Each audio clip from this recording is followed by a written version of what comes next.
untuk melakukan tahap pertama atau tahap empathize? Soalnya untuk menentukan siapa user kita gitu. Kebutuhan user kita.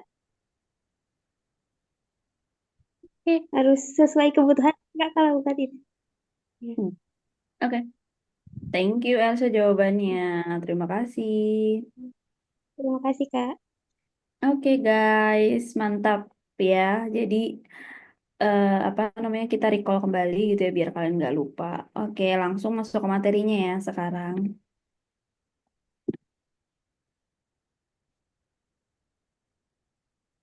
Hmm,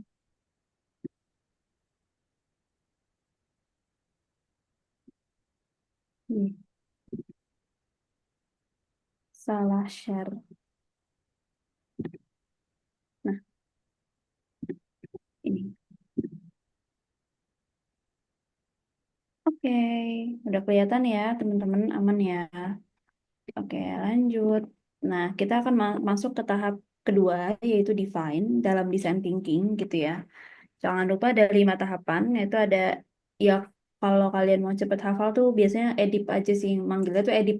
EDIP tuh empathize, define, ideation, terus prototyping, sama testing gitu. Itu 5 tahapan yang biasanya kita lakukan gitu kan. Nah, yang nanti akan materi yang akan dibahas itu ada yang pertama, ada apa itu define, yang kedua, mengapa define itu penting, yang ketiga, hal yang dilakukan dalam fase define. Nah, apa sih itu define gitu ya?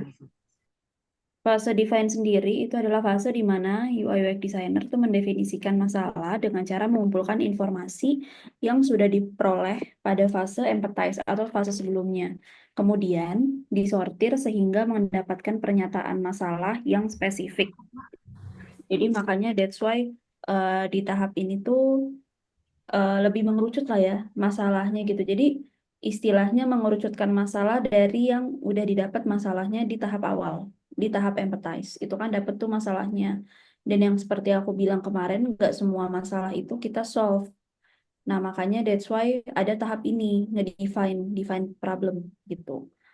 Oke, lanjut. Nah, mengapa sih fase define itu penting? Nah, stage define sendiri itu sangat penting karena proses desain sendiri secara eksplisit mengungkapkan masalah yang ingin ditangani melalui metode yang kita lakukan. Mungkin yang metode ini ya, design thinking. Nah, agar permasalahannya tidak melebar, kan karena kalau terlalu banyak masalah, itu kan bisa jadi terlalu melebar kan masalahnya kalau tidak kita kerucutkan. Makanya kenapa nantinya tuh ada batasan ataupun pernyataan masalah lah gitu. Nah, terus di sini desainer sendiri harus terlebih dahulu menyusun masalahnya dari step empathize sehingga mendapatkan pernyataan masalah atau problem statement namanya yang spesifik dan menarik untuk digunakan sebagai batu loncatan dalam menghasilkan solusi. Jadi di sini tuh nanti kita kan ngerucutin masalah. Terus nanti kita dapetin pernyataan masalahnya tuh. Pernyataan masalah yang nantinya akan dikembangkan menjadi sebuah solusi. Kayak gitu. Nah, hal yang dilakukan di tahap define itu ada beberapa. Yang pertama nih teman-teman, eh, mengumpulkan data atau insight dari step empathize. Nah, sebelumnya sudah pernah aku contohkan, kemarin itu kita bikin empathy map, eh, kalau nggak salah yang pulsa ya case-nya, kayak dia tuh pergi ke pulsa yang konvensional gitu, counter pulsa yang konvensional. Nah, di sini tahapan yang pertama itu kan kita udah ngumpulin dulu nih data atau insight dari step empathize-nya. Terus kan dari interview atau research itu kan ada pain point user kan ya, yang udah kita sebenarnya tahu di empathy map tuh. Kalau nggak salah di empathy map juga kan ada pain point-nya juga. Nah terus ya udah dicatat gitu loh pain point-nya. Ya terserah kalian sih dicatatnya di mana gitu ya. Tapi enaknya pakai FigJam. Jadi pakai apa namanya? Kalau itu tuh sticky notes gitu, sticky notes digital namanya. Nah terus kalian masukin tuh permasalahannya apa aja, pain point dari beberapa user. Kayak misalkan kalian tuh interviewnya 3 orang, ya udah dibedain dari apa namanya warna kartunya kayak gitu atau enggak kalau mau dinamain juga nggak apa-apa sih gitu. Terus dikasih tahu kayak misalkan yang pertama itu antri harus keluar rumah dan lain-lain gitu kan. Udah dikumpulin nih, tapi belum kita breakdown, belum kita apa ya namanya grouping. Nah, setelah itu yang kedua, nah ini tahapan kedua itu grouping masalah menggunakan metodenya affinity diagram ataupun card sorting. Nah, card sorting atau affinity diagram itu salah satu metodenya, metode dari grouping masalah. Kan masalahnya banyak, ada problem A, B, C, D, E, F, G gitu kan. Banyak nih, misalkan dari beberapa user. Nggak mungkin kita semuanya kita solve. Makanya kita breakdown dulu. Mana sih yang masalah, mana yang gain. Gain itu yang dia senangin ya. Maksudnya yang nggak, pokoknya yang dia senangin ketika dia membeli pulsa konvensional gitu. Jadi mana yang painnya, mana yang gainnya. Kita pisahin itu dulu tuh, masalah-masalahnya yang mana, gain yang mana. Terus habis itu apa namanya? Ya udah kan kalau user persona kan udah di awal kan ya kita udah bikin user personanya apa aja, ada goals, ada frustration, ada personality, ada tech knowledge dan lain-lain, ada bionya sama demografinya. Nah, terus di yang ke nomor ketiga itu setelah card sorting gitu ya, kita sorting gitu kan masalahnya apa. Terus kalau bisa sih di tahap ini guys, kalau bisa nih di tahap pain and gain. Kan ini kita ngegroupingnya based on pain and gain-nya aja. Nah, alangkah lebih baik sebenarnya better di grouping masalahnya gitu. Contohnya gini, antri. Kalian ngegroupingnya tuh di atas tuh kayak ditulis aja eh, antri. Nah, orang-orang atau persona-persona yang mengatakan antri, kalian tuh dijadiin satu grouping, satu grup gitu loh. Oh dia tuh misalkan yang si A nih ngomongnya antri, oh si B juga antri, oh si C juga antri, ya udah masukin ke dalam grup namanya grup antri atau enggak masalah antrian gitu. Nah, kalau ada lagi nih misalkan masalah yang lain gitu ya selain antri, contohnya kalau di sini ikonnya nggak jelas atau enggak UI-nya jelek deh gitu kan. Ikonnya nggak jelas, nggak terlihat gitu ikonnya. Ada juga nih yang ngomong ini gitu kan. Ya udah kalian masukin tuh visualnya kurang bagus gitu. Grouping tuh kayak judul judul name-nya gitu loh di atasnya. Kalian kayak visualnya kurang bagus terus nanti masukin tuh problemnya dari siapa aja sih dimasukin jadi satu, di grouping jadi satu kayak gitu. Itu lebih spesifik, lebih gampang lagi tuh nanti. Nah, ketika udah di grouping kayak gitu lah, guys, udah di grouping kayak masalah-masalahnya, oh gen yang mana-mana-mana, itu tuh kalian akan lebih enak buat nanti nge-breakdownnya lagi. Ngakurasinya tuh lebih enak. Karena kan nanti ada voting ya, pemilihan masalah yang yang aku bilang semua masalah nggak mungkin bisa di-solve semua, tapi kan kita bisa milih masalah mana yang urgent. Nah, makanya kenapa kelompokan? Kenapa kita sebagai desainer tuh harus berdiskusi, komunikasi, kolaborasi itu penting banget dalam dunia kerja. Karena nanti pas sudah kayak gini nih, kayak treatment kayak gini nih, kita nggak mungkin bekerja sendiri. Kita pun harus tahu pandangan dari teman kita teman kita yang lain, maksudnya kayak desainer lain gitu. Kita nanya, kita berdiskusi kira-kira mana ya yang urgent, kita berdiskusi sama PM, product manager kayak gitu. Makanya mana ya masalah yang urgent nih dari sisi teknologinya, dari sisi bisnisnya, dari sisi usernya kayak gitu. Jadi kita pilih oh mana ya, oh yang ini nih gitu, ini dulu nih, tapi ini juga masalahnya bagus buat di solve. Ya udah kalau emang semuanya bagus masalahnya, kan ada yang namanya sprint, ada yang namanya kalau di kantor tuh ini sih Scrum, kayak Scrum gitu. Nah, jadi nanti per 2 minggu ganti apa? Kalau udah rilis nanti masuk lagi masalah yang baru ataupun card yang baru kayak gitu. Jadi ya akan semuanya di solve tapi berdasarkan waktu aja. Jadi pelan-pelan gitu, nggak yang dalam satu waktu semuanya di solve, tapi dibagi part di tiga kayak gitu. Jadi kenapa dibagi kayak gitu ya biar nggak membludak gitu loh. Kan ketika semuanya masuk, ketika semuanya pengen di solve itu pasti tidak apa ya kayak berantakan gitu loh semuanya. Jadi better ya udah dibuat sub-subnya, sub-sub masalah yang lebih kecil eh, baru baru di solve kayak gitu. Itu lebih enak sih nantinya. Nah, makanya nanti tuh ada polling ataupun kalau bahasanya tuh voting ya, voting masalah yang kira-kira urgent tuh yang mana ya gitu bareng teman-teman sih, bareng teman-teman sekelompok kalian gitu. Nah, terus balik lagi yang ketiga setelah kita nge-grouping masalahnya itu, kita tuh mendefinisikan permasalahan utama guys. Kan udah di voting nih ya. Oh, ini nih kira-kira yang masalahnya urgent gitu kan. Nah, udah di voting, terus kita mendefinisikan permasalahan utama atau problem statement namanya di sini. Nah, problem statement itu adalah artikulasi dari proses desain di mana akan mengarahkan kita saat proses desain dan membantu dalam fase selanjutnya yaitu ideation. Makanya di sini tuh penting karena nanti ideationnya tuh lebih enak gitu. Biar nggak terlalu lebar, nggak terlalu jauh gitu ya. Makanya ada namanya problem statement. Nah, biasanya template-nya tuh kayak gini. Ada name-nya gitu kan. Ataupun nggak harus name sih sebenarnya guys. Misalkan contoh mahasiswa umur sekian sampai sekian itu boleh kayak gitu. Subjek sih sebenarnya, lebih ke subjek kalau misalkan yang di awal itu. Subjeknya siapa, terus user karakteristiknya kayak misalkan mahasiswa umur sekian sampai sekian tuh yang suka membeli pulsa konvensional kayak gitu. Terus nanti needs-nya apa? Dia needs-nya apaan kan? Udah riset kan? Pasti udah tahu dong needs-nya apa gitu kan. Needs-nya apa sih dia? Oh, membeli pulsa dan kuotanya dia ingin membeli pulsa dan kuota secara lebih efisien gitu.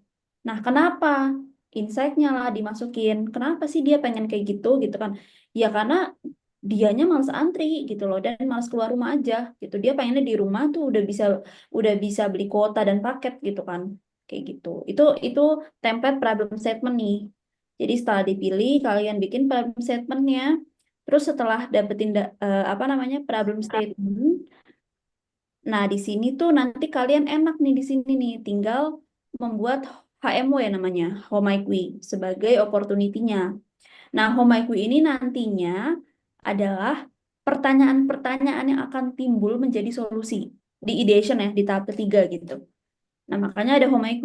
Kan udah dapat nih problem statement-nya. Oh, tadi problem statement-nya tuh pengen beli pulsanya secara efisien dan efektif karena biar nggak keluar rumah.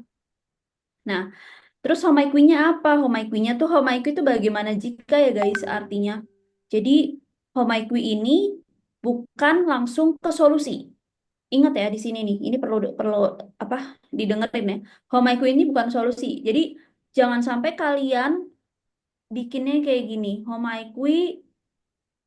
IQ buat aplikasi pembelian pulsa. Enggak gitu, enggak langsung kayak Home IQ buat aplikasi pembelian pulsa. Enggak kayak gitu tuh konsepnya. Beda. Itu bukan Home IQ, itu mah langsung solusi namanya. Nah, tapi lebih ke bagaimana sih kalau kita tuh mempermudah proses pemesanan pulsanya. Jadi jangan langsung ke fitur-fitur gitu loh, jangan langsung ke aplikasinya. Bagaimana sih mempermudah user dalam membeli pulsa tanpa harus keluar rumah gitu. Ini kan pertanyaannya kayak gitu kan. Terus bagaimana sih meningkatkan daya beli user ketika membeli pulsa? Nah, ini bagaimana sih mempermudah user dalam proses pembelian pulsa? Sama IQ-nya lagi, bagaimana sih mengurangi resiko jika pembelian pulsanya tuh gagal nanti? Gitu. Terus bagaimana membantu user dalam penginputan nomor telepon yang lebih mudah? Itu mereka semua itu ataupun si pertanyaan-pertanyaan ini kan nggak ada yang solusi kan sebenarnya lebih ke gimana caranya mempermudah mereka lebih efisien gitu. Gimana sih caranya mempermudah memberi pulsa secara apa namanya tanpa harus keluar rumah gitu. Terus gimana caranya ningkatin daya beli mereka ya buat beli pulsa. Itu semuanya nggak ada yang solusi kan. Lebih ke pertanyaan yang akan menimbulkan solusi. Dari pertanyaan ini kan sebenarnya nanti akan menimbulkan solusi tuh. Bagaimana ya? Nah, nanti tuh ada tuh ideation. Oh, apa namanya? Dari yang mempermudah proses pemesanan pulsa, gimana kalau misalkan kita pemesanan pulsanya secara online lewat HP kayak gitu. Nah, ini dari Homaiku ini. Nah, pertanyaannya adalah, apakah Homaiku itu semuanya dipakai, Kak? Enggak. Homaiku enggak semuanya dipakai. Jadi itu kan Homaiku-nya banyak nih, enggak mungkin semuanya kita pakai dong. Karena kalau semuanya kita pakai itu solusinya akan banyak juga. Dikurasi lagi lah dari Homaiku. Homaiku ini dikurasi lagi jadi yang paling banyak, maksudnya yang votingnya paling banyak ya. Kayak sama yang di awal tadi yang votingnya paling banyak yang mana ya gitu kan. Dipilihlah contohnya, ini kan paling banyak tuh ini ya, dua ini ya. Meningkatkan daya beli sama mempermudah user dalam proses pembelian pulsa. Ini dua ini. Minimal dua sih kalau Homaiku itu biasanya. Ya tergantung ya, maksudnya tergantung dari kaliannya juga mau mau berapa gitu. Cuman nggak usah yang semuanya di apa diambil gitu sih di voting aja yang kira-kira oh ini tuh home IQ-nya bagus nih buat jadi pernyataan masalah gitu. Bagus nih buat nanti dijadikan solusi gitu. Nih, dua ini. Nah, di sini kita dapat tuh yang tadi dua ini digabung lah. Home IQ mempermudah user dalam proses pembelian pulsa atau kuota dan meningkatkan daya beli user ketika untuk membeli pulsa atau kuota. Kayak gitu. Ini kita dapat nih, HMO-nya udah dapat nih.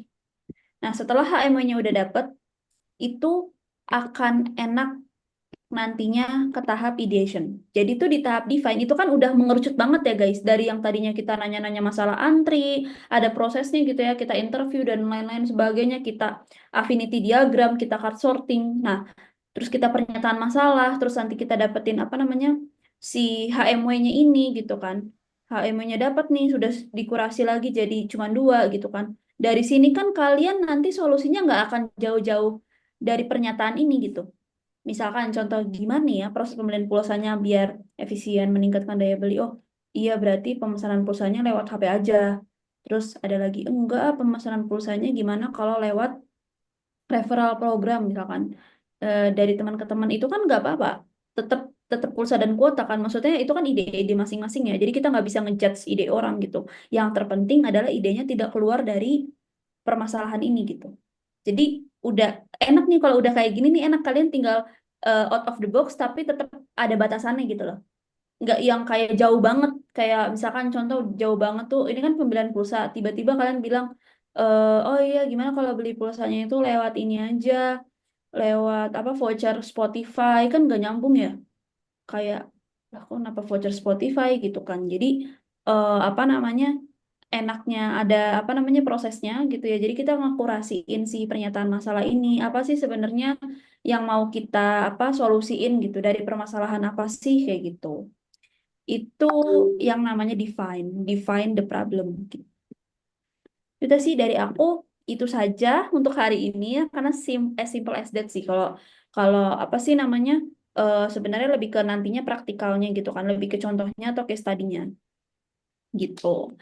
Nah, untuk yang apa namanya hmm, di tahap define, sorry, di tahap define itu ada yang namanya customer journey mapping. Kalau teman-teman pernah lihat customer journey mapping itu isinya ada ada beberapa sih ada beberapa tahapan gitu customer journey mapping.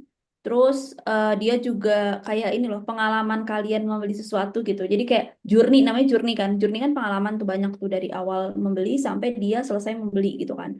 Nah itu kalian catat tuh satu-satu kayak gimana journey-nya per tahapannya kayak gitu. Nah ini aku akan jelasin sebentar ya. Em, wait.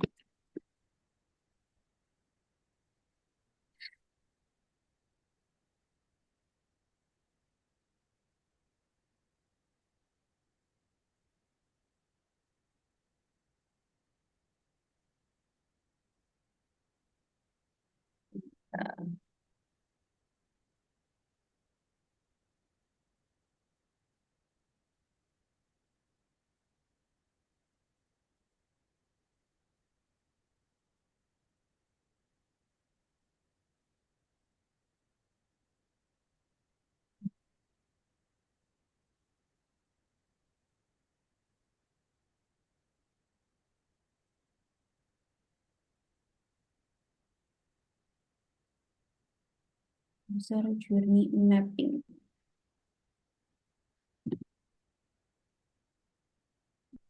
Oke. Nah, jadi em, untuk journey mapping kayak gini guys. Ada beberapa komponen utama sih kalau untuk journey mapping. Nah, fungsinya sendiri, izin share.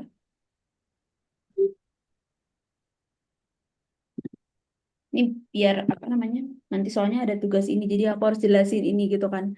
Jadi itu setelah kalian define, setelah kalian dapetin masalah, itu apa namanya? Ada yang namanya user journey mapping gitu ya. Kalau untuk di UX itu. Dan ini penting sih. Tapi nggak setiap, maksudnya gini, nggak setiap fitur itu perlu journey juga. Jadi nggak semua fitur tuh ada UJM-nya.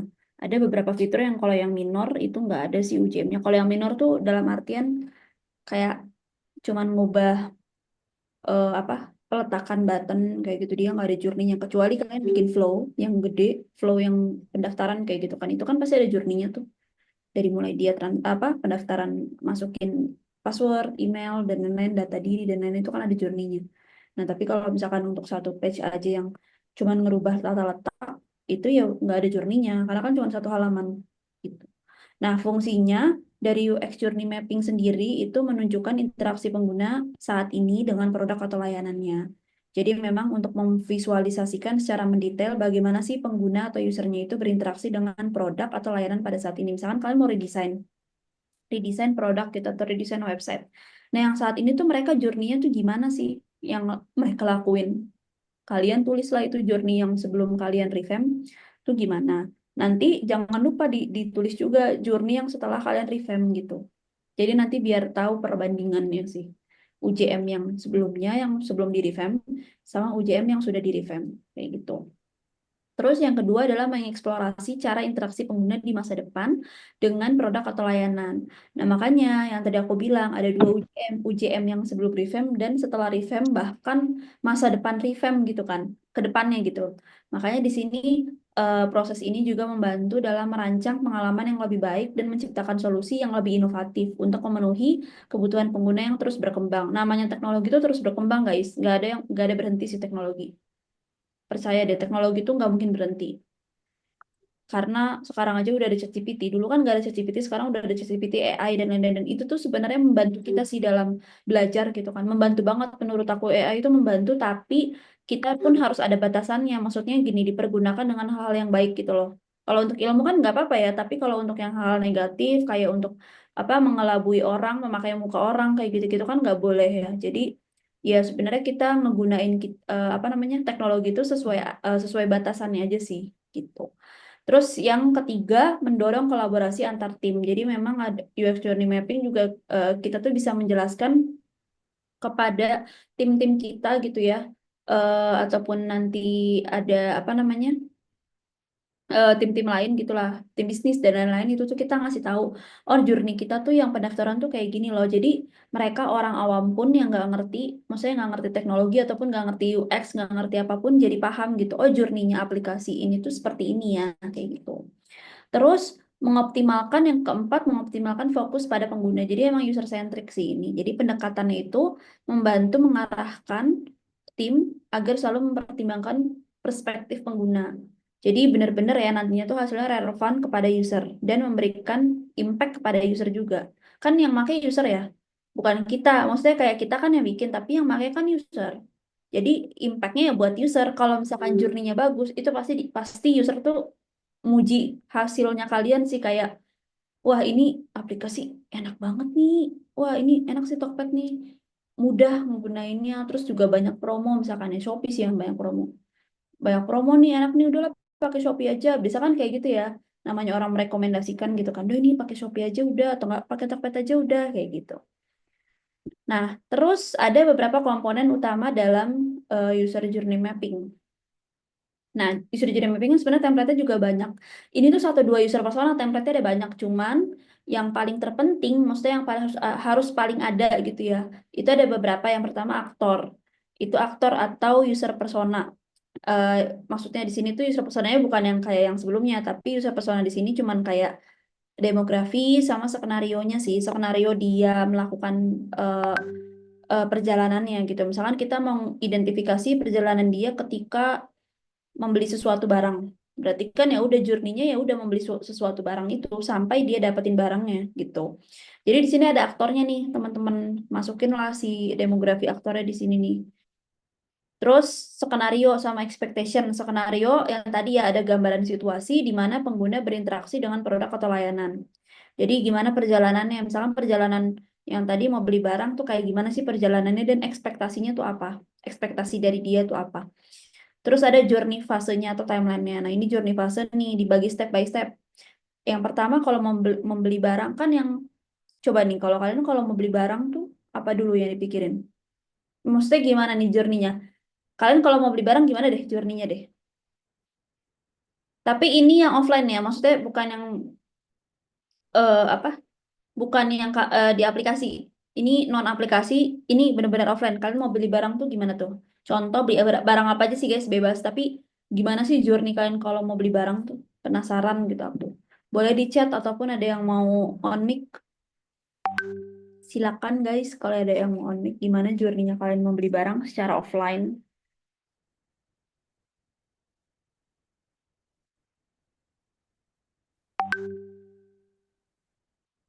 Gimana, guys? Halo? Loh, mana nih? Barang diputin aja, Kak. Hah? Bentar. Datang ke toko, terus mencari, tanya, terus beli deh barangnya. Prioritaskan barang yang dibutuhkan. Widih, ya. Oke. Ke toko kalau menarik, beli. Iya, biasanya, iya sih benar. Biasanya kita kan kalau mau beli barang tuh kan based on kebutuhan dan keinginan ya, dua ya. Ada dua hal. Keinginan dan kebutuhan. Dan itu tuh berbeda. Kebutuhan dan keinginan tuh berbeda. Lebih ke kalau kebutuhan otomatis biasanya dibeli sih, tapi kalau keinginan tuh biasanya bisa dinanti-nanti.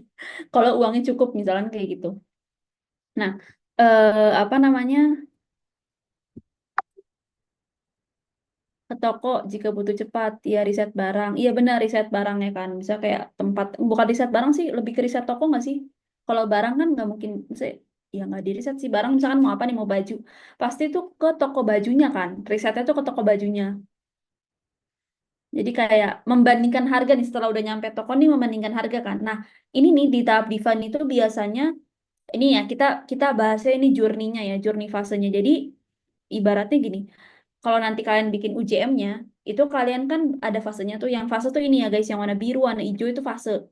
Nah, yang pertama itu fasenya berarti tadi ya, lihat dulu kebutuhan kita ataupun keinginan kita. Kita mau beli barang apa kan? Berarti di sini tulisnya apa? Awareness kali ya. Kayak apa namanya kesadaran diri mau beli barang apa gitu kan. Ini tuh satu kata aja guys yang di atas ini tuh bisa bebas ya kata-katanya nggak harus define kok. Ini cuman contoh aja define, cuman terserah kalian mau apa tapi yang penting satu kata yang mendeskripsikan aktivitas di fase tersebut. Kayak kayak tadi kan kebutuhan atau keinginan berarti awareness ya. Awareness tuh pengennya apa nih barangnya gitu.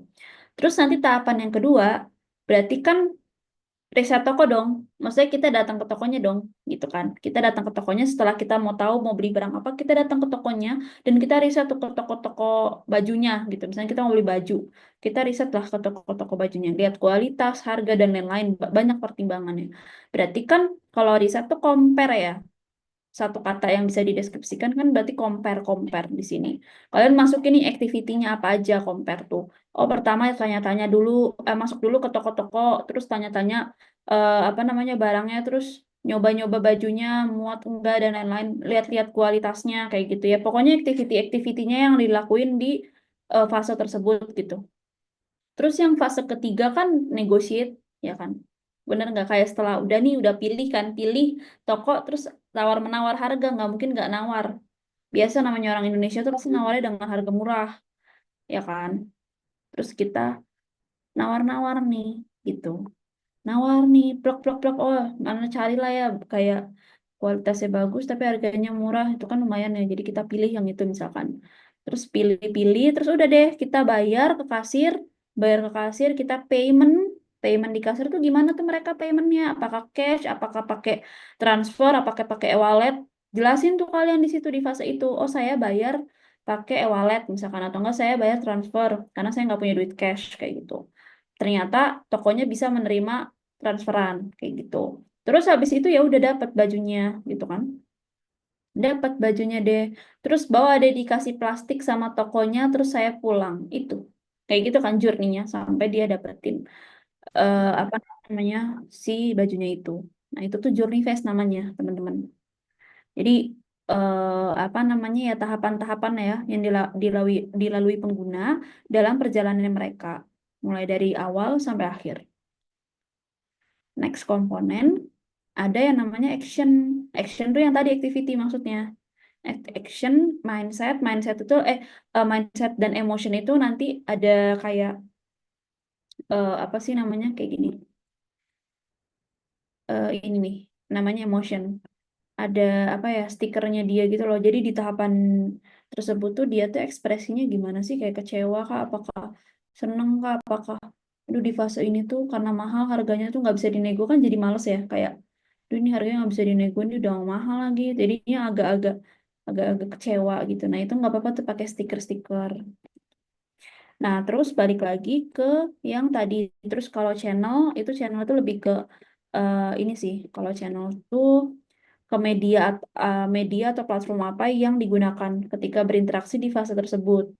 Contohnya kalau yang di depan kan pasti kita nggak pakai HP ya, ya kan? Paling kalau channelnya itu pasti pasti fase compare mungkin bisa, negotiation bisa pakai HP ataupun apa dan lain-lain. Jadi channel apa yang dia buka ketika dia di fase tersebut. Terus nanti yang nomor keenam itu ada opportunities. Opportunities adalah peluang perbaikan atau inovasi sepanjang perjalanan pengguna. Terus kayak perbaikannya apa aja sih yang bisa diperbaikin kayak gitu.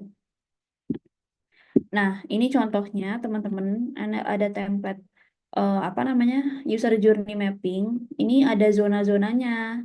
Yang pertama yang di atas nih guys, ini nih zona A. Zona A the lens, terus zona B tuh the experience karena journey-nya. Terus yang ketiga tuh the insight karena opportunity-nya gitu. Nah, yang tadi aku bilang ada skenario-nya di sini. Skenario-nya si ini tuh pengen belajar membuat software gitu. Terus ia membutuhkan kelas dengan materi yang mencerdaskan dengan harga murah gitu kan, dengan gratis misalkan kayak gitu. Terus goalnya apa? Platform dengan navigasi yang jelas, memberi materi yang jelas dan runut, dan penyampaian materi yang mudah diserap. Terus dia mencari pilihan platform edukasi di search engineer kayak gitu. Terus nanti ini dikasih aja tuh grupnya apa namanya awareness, compare atau gimana. Ini kan dia nggak pakai grup kan. Terus nanti di sini kalian tulis nih dia ngomong apa aja ya di fase ini gitu. Dia tuh ngomong kayak platform ini bagus nggak ya di pikirannya dia gitu kan. Kata temen dia tuh rekomendasi ini bagus katanya gitu. Jadi kalian tulis nih, terus ini channelnya nih, bukan channel, sorry, ini activity-nya apa aja yang dilakuin. Nah, terus nanti nomor keenam ada yang namanya apa namanya pain point. Nah, pain point ini nantinya apa bisa jadi solusi gitu loh. Jadi di sini kan tampilan desain tidak intuitif. Oh, opportunity-nya apa ya kira-kira? Oh ya, membuat desain yang lebih intuitif lagi biar usernya paham. Kayak gitu sih, lebih ke situ. Kalau untuk user journey, nah ini yang lebih lengkapnya lagi ya. Maksudnya lebih lengkapnya ada stage, user goal, action, touch point, emotion, pain point, sama improvement. Kayak gitu. Jadi intinya mah sama-sama aja sih, cuman kayak ada beberapa. Ya kayak user persona kan, yang kemarin kan banyak tuh template-nya. Ada yang lengkap, ada yang kurang lengkap kayak gitu. Tapi ya better yang lengkapnya sih. Jadi kalian nggak bingung ya kalau bikin UJM tuh kayak apa dan maksud UJM tuh apa gitu. UJM tuh emang penting kok kalau mau buat aplikasi ataupun mau ngeredesain aplikasi kan kita perlu tahu journey-nya mereka dulu sebelum yang dulu maksudnya kayak sebelum di revamp nih nanti sama kita journey-nya mereka tuh kayak gimana sih gitu. Baru nanti kan kita bisa tahu tuh pain point-nya tuh apa aja. Udah, itu UJM dari aku. Oke. Nah, nggak kerasa ya. Apa aku kecepatan ya kali yang ngomongnya? Ini kalian diem-diem aja tuh aku cepet banget ya ngomongnya ya. Ini kayak kereta deh kayak nggak ada spasinya gitu. Kalau kecepatan ngomong ya guys, aku tuh kayak tidak merasa gitu kan. Namanya juga orang yang ngomong ya nggak ngerasain, tapi kan orang yang dengar kan ngerasain. Jadi kalau misalkan terlalu cepet ngomong aja biar aku nanti agak agak lambatin. Customer journey map sama user journey map sama ya kak iya sih sih sama-sama itu. Customer user journey map cuman biasanya customer journey itu untuk anak-anak marketing gitu loh bahasanya. Tapi sebenarnya mah intinya mah sama, intinya tuh sama. Itu perjalanan pengguna. CJM sama apa namanya? UJM.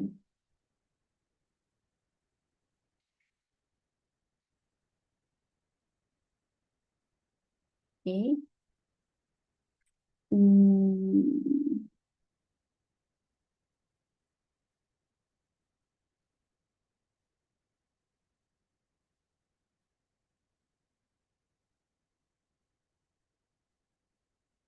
ada pertanyaan guys? Ada lagi? Kalau ada pertanyaan boleh raise hand ya. Ini fasenya FAQ ya. Sekarang udah fasenya FAQ. Jadi tadi materinya.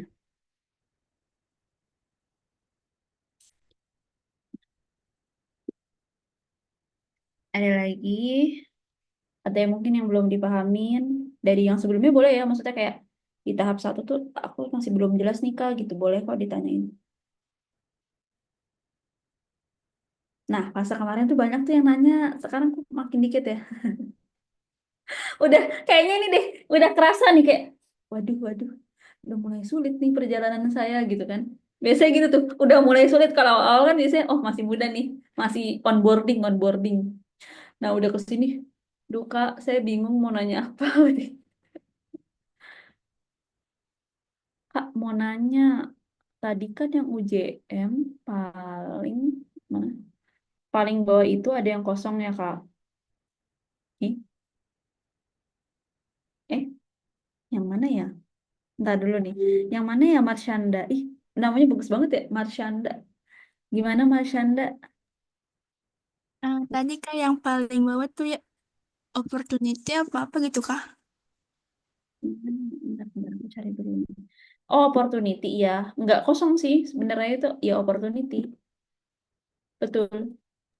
Tadi ada yang bagian kosong itu nggak apa-apa gitu kak? Oh, nggak ada bagian kosong sih harusnya. Bentar, aku share screen ulang deh. Kayaknya nggak ada bagian kosong deh, guys. Oh, alah. Maksud kamu ini ya. Pasti ini. Ini ya kosong ya. Iya Ini, kak. iya karena dia nggak ada pen point di situ. Nggak apa-apa. Kan, kan gimana ya? Nggak ada pen point ini di tahap awal tuh saya tidak memiliki pen point misalnya kayak gitu. Nggak apa-apa. Nggak usah ditulis gitu. Jadi nggak semua tahapan juga perlu pen point ya. Maksudnya tergantung gitu loh kan namanya pen point kan terjadi di tahapan-tahapan tertentu kan. Kalau di awal kan, oh saya tidak merasa ada pen point sih di awal gitu kan. Oh ya udah nggak usah nggak apa-apa. Biasanya adanya di tahap-tahap 2, tahap-tahap 3 tuh biasanya ada gitu. Oke Kak, makasih banyak. Iya, sama-sama Marsyanda. UJM ini dibuat berdasarkan apa ya Kak? Dari setelah HMW atau gimana? Oh, UJM ini dibuat berdasarkan apa? UJM itu kan tadi ya fungsinya buat interaksi aja sih, interaksi perjalanan pengguna sebenarnya. Nah, dibuat itu dan setelah HMW. Biasanya aku sih setelah user persona karena masih di tahapannya apa namanya pen point gitu loh. Tadi kan karena aku materi tambahan aja ya UJM. Jadi nanti karena nanti kalian akan membuat UJM, jadi makanya aku tadi tambahin materinya gitu. Nah, untuk UJM sendiri itu setelah persona sebenarnya. Setelah persona, tapi masuk tahapan define. Ingat ya, setelah persona tapi dia bukan bukan di tahap empathize, bukan. Tapi masuknya tahap define, define. Masuknya tahap define. Jadi masalah kayak buatnya kapan, sebenarnya kalau kalian mau ngegrouping dulu masalahnya, HMW-nya maksudnya kayak, ah aku mau nyari HMW dulu deh gitu, baru nanti UJM ya nggak masalah guys. Jadi sebenarnya apa ya namanya, kayak section-section ini, misalnya tadi ya section-section yang tadi, HMW dan lain-lain tuh, kalian bisa kerjain yang mana dulu silakan, tapi kalau HMU yang tadi urutannya, jadi dari grouping dan lain-lain sampai dia dapetin HMU itu urutannya tuh, itu udah fix tuh. Nah tapi kalau untuk UJM tuh kan dia pisah tuh ya, jadi itu untuk ngelengkapin aja sih, ngelengkapin journey-nya. Jadi setelah bikin HMW, kalau kamu mau ngelengkapin si UJM-nya ya nggak apa-apa bikin. Gitu. Biar tahu, biar tahu perjalanan dia tuh seperti apa, dan kamu pun nanti paham gitu loh, di fase mana ya dia merasakan pain point. Kan kalau di awal itu empathize kita nggak tahu fasenya, cuman tahu pain point-nya doang. Tapi kita nggak tahu fasenya dia. Kalau UJM itu kita tahu fasenya, fase di mana user tersebut itu merasakan pain point. Gitu. Jadi lebih spesifik gitu loh. Lebih apa ya, lebih detail lagi. Gitu. Terus izin tanya Kak, bagaimana cara kita untuk mendefinisikan masalah desain yang relevan dari data pengguna yang kompleks ya? Bagus nih pertanyaannya. Bagaimana cara kita untuk mendefinisikan masalah desain yang relevan dari data pengguna yang kompleks? Oh, oke. Sebenarnya kalau data pengguna yang kompleks kan udah ditentuin di awal ya, teman-teman. Jadi kan di empathize tuh udah ditentuin tuh kalian tuh mau target penggunanya itu siapa dan karakteristiknya tuh kayak apa. Udah ditentuin kan, kayak kalian baru nanti nyebar surveinya, kalian pilih orang-orangnya gitu kan. Nah, dari situ kita mendefinisikan masalahnya ya kan udah dibuat spesifik ya, kayak karakteristiknya udah ada. Terus ya udah kita interview, kita wawancara, kita dapetin problemnya dari mereka-mereka gitu kan. Nah, dari data pengguna yang kompleks. Maksud kompleks di sini sih menurut aku bukan kompleks sih, lebih tepatnya mungkin gimana cara definisiin masalah dari beberapa user kali ya. Karena kalau kompleks itu semua masalah tuh menurut aku kompleks. gitu.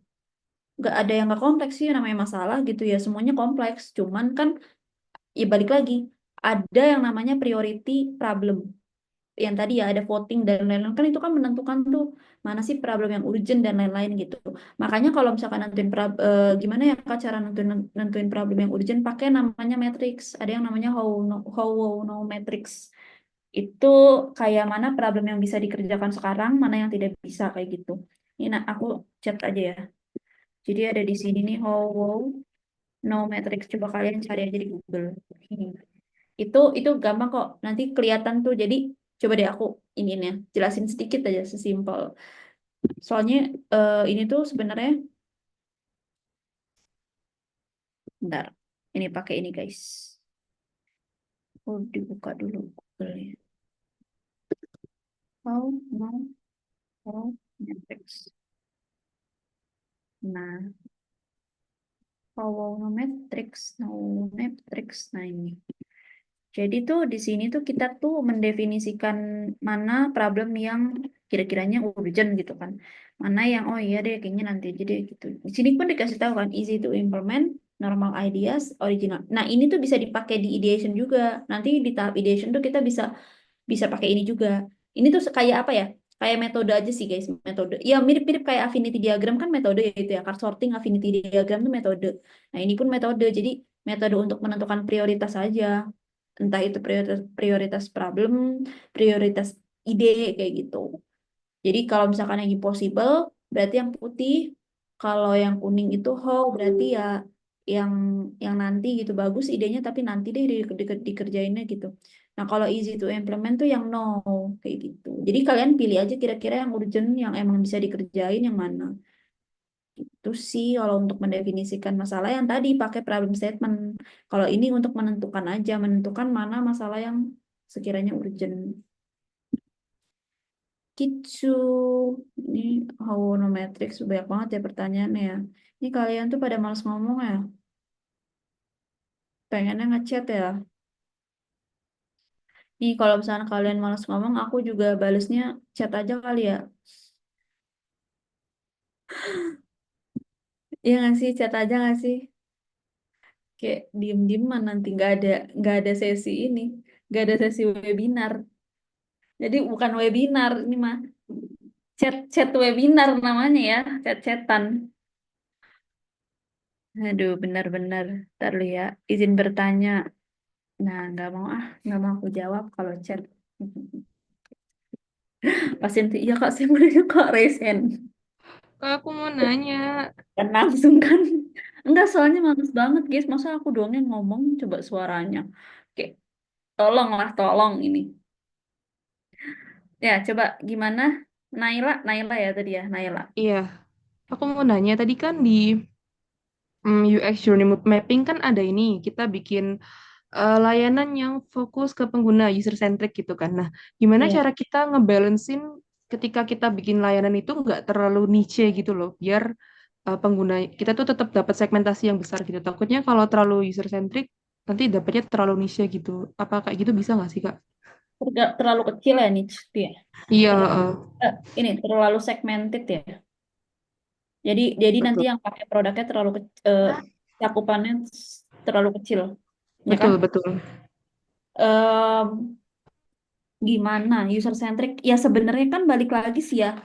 Gini, balik ke yang kayaknya aku pernah ada salah satu slideku yang kemarin kita bikin produk itu kan bukan membuat dia beli. Jadi kayak kita bikin produk harus dibeli nih gitu sama orang. Tapi lebih tepatnya kita buat produk ya karena dia itu emang suka sama produk kita gitu dan maksudnya kayak dia loyal lah sama produk kita dan dia akan membeli terus kalau karena dia loyal kan sebelumnya karena dia udah loyal dan dia juga udah ngerasain produknya bagus gitu ya kualitinya bagus gitu tapi memang ternyata dia yang loyal ini tuh sedikit maksudnya gini sedikit orang-orangnya gitu tapi dia sering maksudnya kayak konsisten gitu beli produk kalian ibaratnya gitu ya sebenarnya menurut aku ya, maksudnya kayak menurut pandanganku ya, pendapatku nggak apa-apa sih. Namanya produk itu kan nggak semua orang seluruh dunia itu make produknya. Pasti, misalnya contoh gini deh, kita jual barang mahal, makanan tuh mahal. Ada tuh yang mahal kayak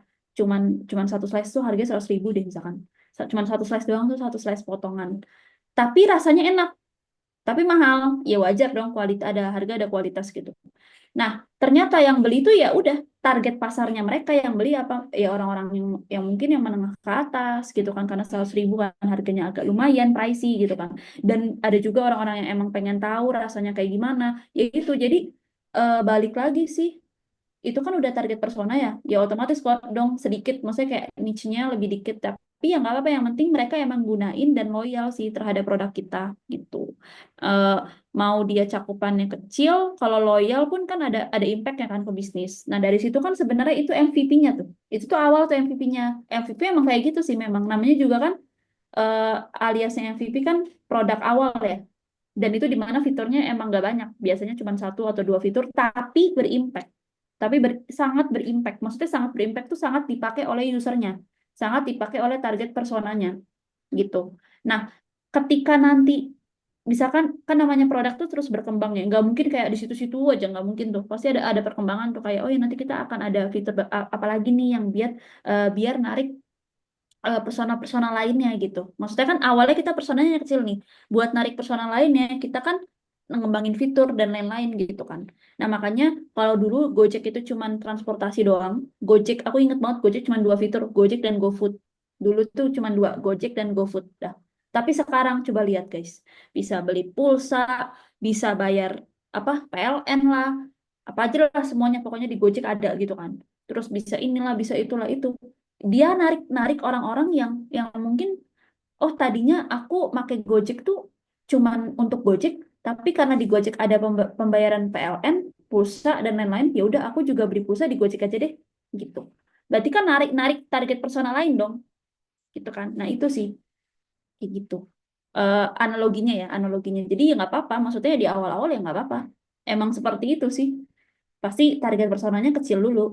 Baru nanti ketika udah berkembang, udah emang apa sih namanya, udah ada orang yang loyal pakai produk kita dan suka, ya baru nanti kita kembangin terus-terusan. Gitu. Oke, siap. Terima kasih Kak Ika. Oke. Lanjut, siapa ya tadi? Fadlur. Fadlur Rahman. Ya, apa ini Kak, kembali ke yang define stage itu selama Kakak kerja, emang ini agak pertanyaan agak subjektif sih sebenarnya, tapi siapa tahu kalau Kakak bisa menjawab ya, ya mungkin bisa jadi insight baru begitu. Selama pengerjaan yang define stage, apakah ada kendala kayak misalnya dari segi teknis, anggaran, atau ada jadwal yang harus dipertimbangkan sebelum melanjutkan ke tahapan selanjutnya? Oh, Iya, sejauh itu sih ya tantangannya. Mungkin tantangannya ya lebih ke tantangan kali ya. Tantangan iya, ketika kita fase ini. Tantangannya di fase define itu eh berkolaborasinya sih. Di sini tuh karena kolaborasinya di sini sangat sangat kental gitu loh. Maksudnya gini, ideation itu tuh kolaborasi yang paling banyak tuh di define sama ideation. Sama kalau prototype mah nggak terlalu banyak karena kan kalau prototype ya kita kita as a designer bikin sendiri gitu kan. Gitu. Jadi nggak yang harus kayak harus minta persetujuan orang gitu loh. Enggak kan, tapi kan itu kalau kalau udah prototype ya udah kita yang ngedesain gitu kan.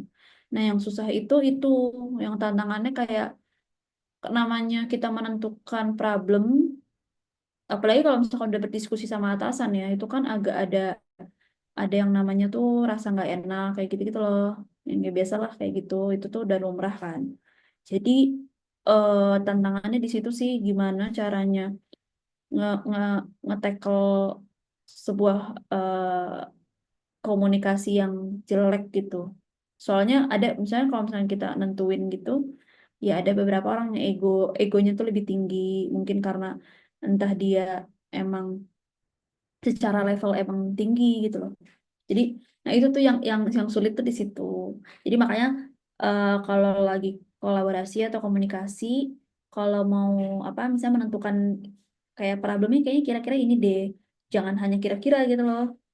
Kayaknya bagusan ini deh, jangan hanya bagusnya, tapi bagusnya ini karena ini loh gitu. Itu jawaban yang bagus ya. Maksudnya kayak perkataan yang bagus tuh kayak gitu. Jadi jangan sampai bagusnya karena ini, bagusnya ini nih kayaknya nih, bagus nih. Tapi dia nggak tahu bagusnya tuh karena apa. Maksudnya kayak Ya kenapa itu dibilang bagus?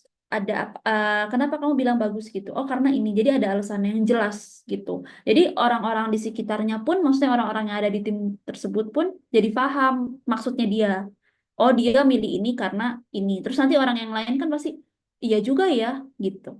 Itu sih namanya namanya kan divisinya banyak ya. Divisinya kita kolaborasi sama divisi lain, yaitu egonya gimana caranya kita nurunin ego sih. Nggak bisa kayak, oh ini ide saya, ya harus ide saya yang dibuat gitu. Gitu sih. Lumayan tricky. Iya, kasih banyak Kak. Gitu. Ada lagi? Oh, Rahel. Rahel tuh Oke. temannya Farel ya? Bukan, enggak. Bukan, Bang. Oke, langsung saja izin bertanya, Kak. Bagaimana cara mengidentifikasi touch points yang paling penting dalam perjalanan pengguna, Kak? Itu saja. Touch point. Ya. Ya, tadi ya, touch point. Bagaimana mengidentifikasi touch point? Oh, ini nih ada nih. Touch point yang paling penting dalam perjalanan pengguna. Oh, kalau touch point itu kan lebih ke namanya touch point itu adalah kayak mirip-mirip channel sebenarnya nih. Ada nih, Mbak. Tadi kan ada ya ininya contohnya nih. Ini mirip channel sebenarnya kalau touch point. Nah, tadi contohnya. Saya lihat dulu.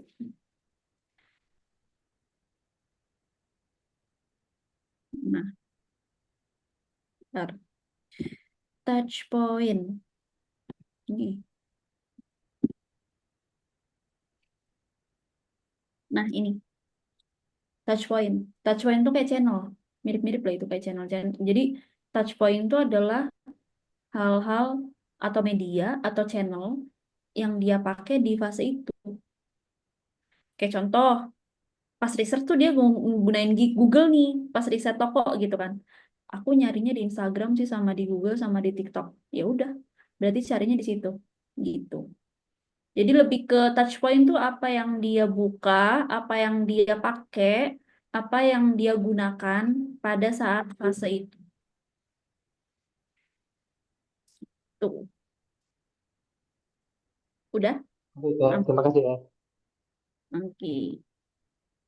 Udah? Nggak ada lagi ya? Hmm. Ada sih sebenarnya kalau di chatnya. Yuk, yuk.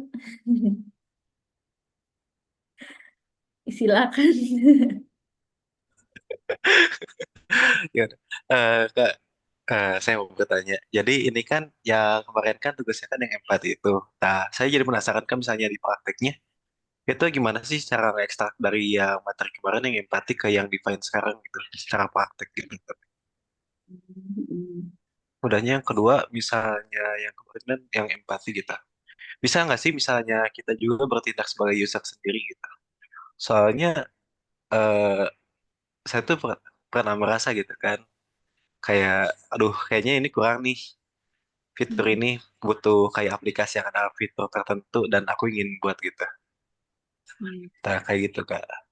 Bisa nggak Kak? Aku jawab dulu ya satu-satu. Yang pertama, eh oh yang tadi, kayak gimana secara yang tadi guys. Saya jadi penasaran Kak untuk proses dari data empathy maps yang kemarin udahnya disalurin ke Divine, yang sekarang tuh gimana kalau secara praktek kayak tadi. Yang tadi materi tadi. Tadi materinya kan ada grouping. Yang tadi guys beneran. Yang tadi stage empathize terus nanti grouping dan lain-lain itu secara prakteknya kayak gitu. Tapi nggak lengkap, maksudnya kan namanya kan kayak gini loh, lengkap nggak lengkap itu kan tergantung kondisi ya guys. Maksudnya kan ini kalau mau lengkap nih nggak kagak selesai nih, maksudnya gini, kalau mau yang lengkap pol detail banget itu tuh kalian akan menyelesaikan ini lebih banyak gitu loh, intinya tugasnya akan lebih banyak. Nah makanya aku kurasi sih sebenarnya, jadi ada beberapa step yang aku potong gitu. Karena nggak mungkin kalau semuanya dilakuin, waktunya juga kan takutnya nggak cukup kan. Plus tugasnya takutnya juga nanti keteteran lah ibaratnya gitu. Jadi makanya ada beberapa yang aku kurasi. Tapi intinya kayak gitu. Intinya tuh kayak gitu. Jadi apa grouping, terus nanti kita dapetin POV, dapetin POV tuh yang tadi ya problem statement kayak gitu. Terus baru nanti HMW, ada HMW kan tadi kayak gitu sih prosesnya. Makanya tadi aku bingung ya, kayak tadi prosesnya sampai nanti dapetin si HMW. HMW itu kunci penting tuh. Nanti setelah dapet HMW nanti baru ke ideation. Itu sih FAIQ yang nomor satu. Kalau nomor dua, misalnya dari empathy maps hingga define ini kita sendiri yang bertindak juga sebagai user, valid nggak Kak? Oh, keresahan diri sendiri ya? Ya nggak sih? Iya, Kak. Nggak apa-apa, tapi ada tapinya. Nggak apa-apa, tapi Hmm. ya harus divalidasi. Jadi misalkan contoh gini, aku pakai Shopee. Aku pakai Shopee sekarang itu nggak suka deh pakai Shopee sekarang. Kenapa? Karena setiap aku buka Shopee langsung masuknya ke live. Sedangkan live itu suaranya orang-orangnya berisik gitu kan. Dimana kalau aku Oh, buka buka Shopee itu, misal itu kan keresahanku ya. Dimana pas aku buka Shopee itu, misalkan aku bukanya pas lagi di kereta, kan langsung tuh kelihatan, ya barangnya silakan Kak, langsung tuh orang-orang pada nengok tuh lah, malu kan saya gitu kan. Jadi makanya kayak paling nggak suka deh, maksudnya Shopee kenapa harus diarahin ke live dulu gitu. Nah itu kan keresahanku, itu keresahanku loh. Nah tapi aku belum belum validitas, belum aku apa namanya ngekonfirm dulu nih masalahku ke user lain gitu. Makanya perlu banget, user tuh hmm. perlu banget untuk mengkonfirm masalahku. Jadi misalnya aku punya kayak gitu. Nanti pas waktu di kuesioner ataupun nanti interview kalian ada pertanyaan yang menjurus ke masalah itu gitu loh. Ke masalahnya kalian. Kayak misalnya contoh tanya, menurut kamu kalau live-nya itu ditaruh di depan tuh perasaan kamu kayak gimana sih? Maksudnya atau experience kamu ketika langsung live di depan atau enggak langsung ngeliat live Shopee di depan tuh seperti apa? Oh iya, ini gini, iya sih juga nggak enak. Nah, berarti kan udah dikonfirm nih, maksudnya kayak udah di validitasnya, validitas problemnya udah di itulah ya, udah dikonfirm sama dia, udah kita uji gitu kan, udah kita research juga gitu. Jadi tetap harus ada user sih. Kalau cuman sendiri sebenarnya kurang valid aja nanti takutnya. Itu kan soalnya ya asumsi sih sama sih asumsi kan. Gitu. Oh, oke, baik. Terima kasih, Kak. Oke, sama-sama. Lagi, hmm, karena nggak tahu ya. Nggak tahu sih kalian tuh suka buka Shopee nggak sih? Aku suka sih karena banyak promo. Tapi Shopee sekarang menyebalkan karena live mulu. Gimana ya? Kayak harusnya tuh tidak mengarahkan ke live sih. Aku sebel aja tuh kalau misalkan pakai gitu tuh. Makanya aku kadang kalau misalkan udah buka Shopee ini udah siap-siap ininya volumeku tuh dikecilin gitu. Sama kayak Meta Telkomsel, langsung Oh, suara. kenapa? Oh Ya, iya Meta ya. Telkomsel juga langsung ada notifikasi suara. Neng, neng, neng. Iya iya bener Kenceng. bener. Itu tuh malu gitu. Maksudnya kayak kalau kenceng banget kan malu ya. Jadi orang-orang tuh itu kenapa gitu. Gitulah biasa lah guys. Mungkin dari tim bisnisnya mereka kayak live Shopee itu sangat meningkatkan penjualan kali ya. Jadi pas orang buka langsung ke live Shopee aja udah gitu. Gitu sih. Oke, aku izin minum dulu ya sebentar ya. Dari tadi soalnya ngomong full. Bentar guys, aku izin minum dulu. Recording stopped.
Oke, sudah guys.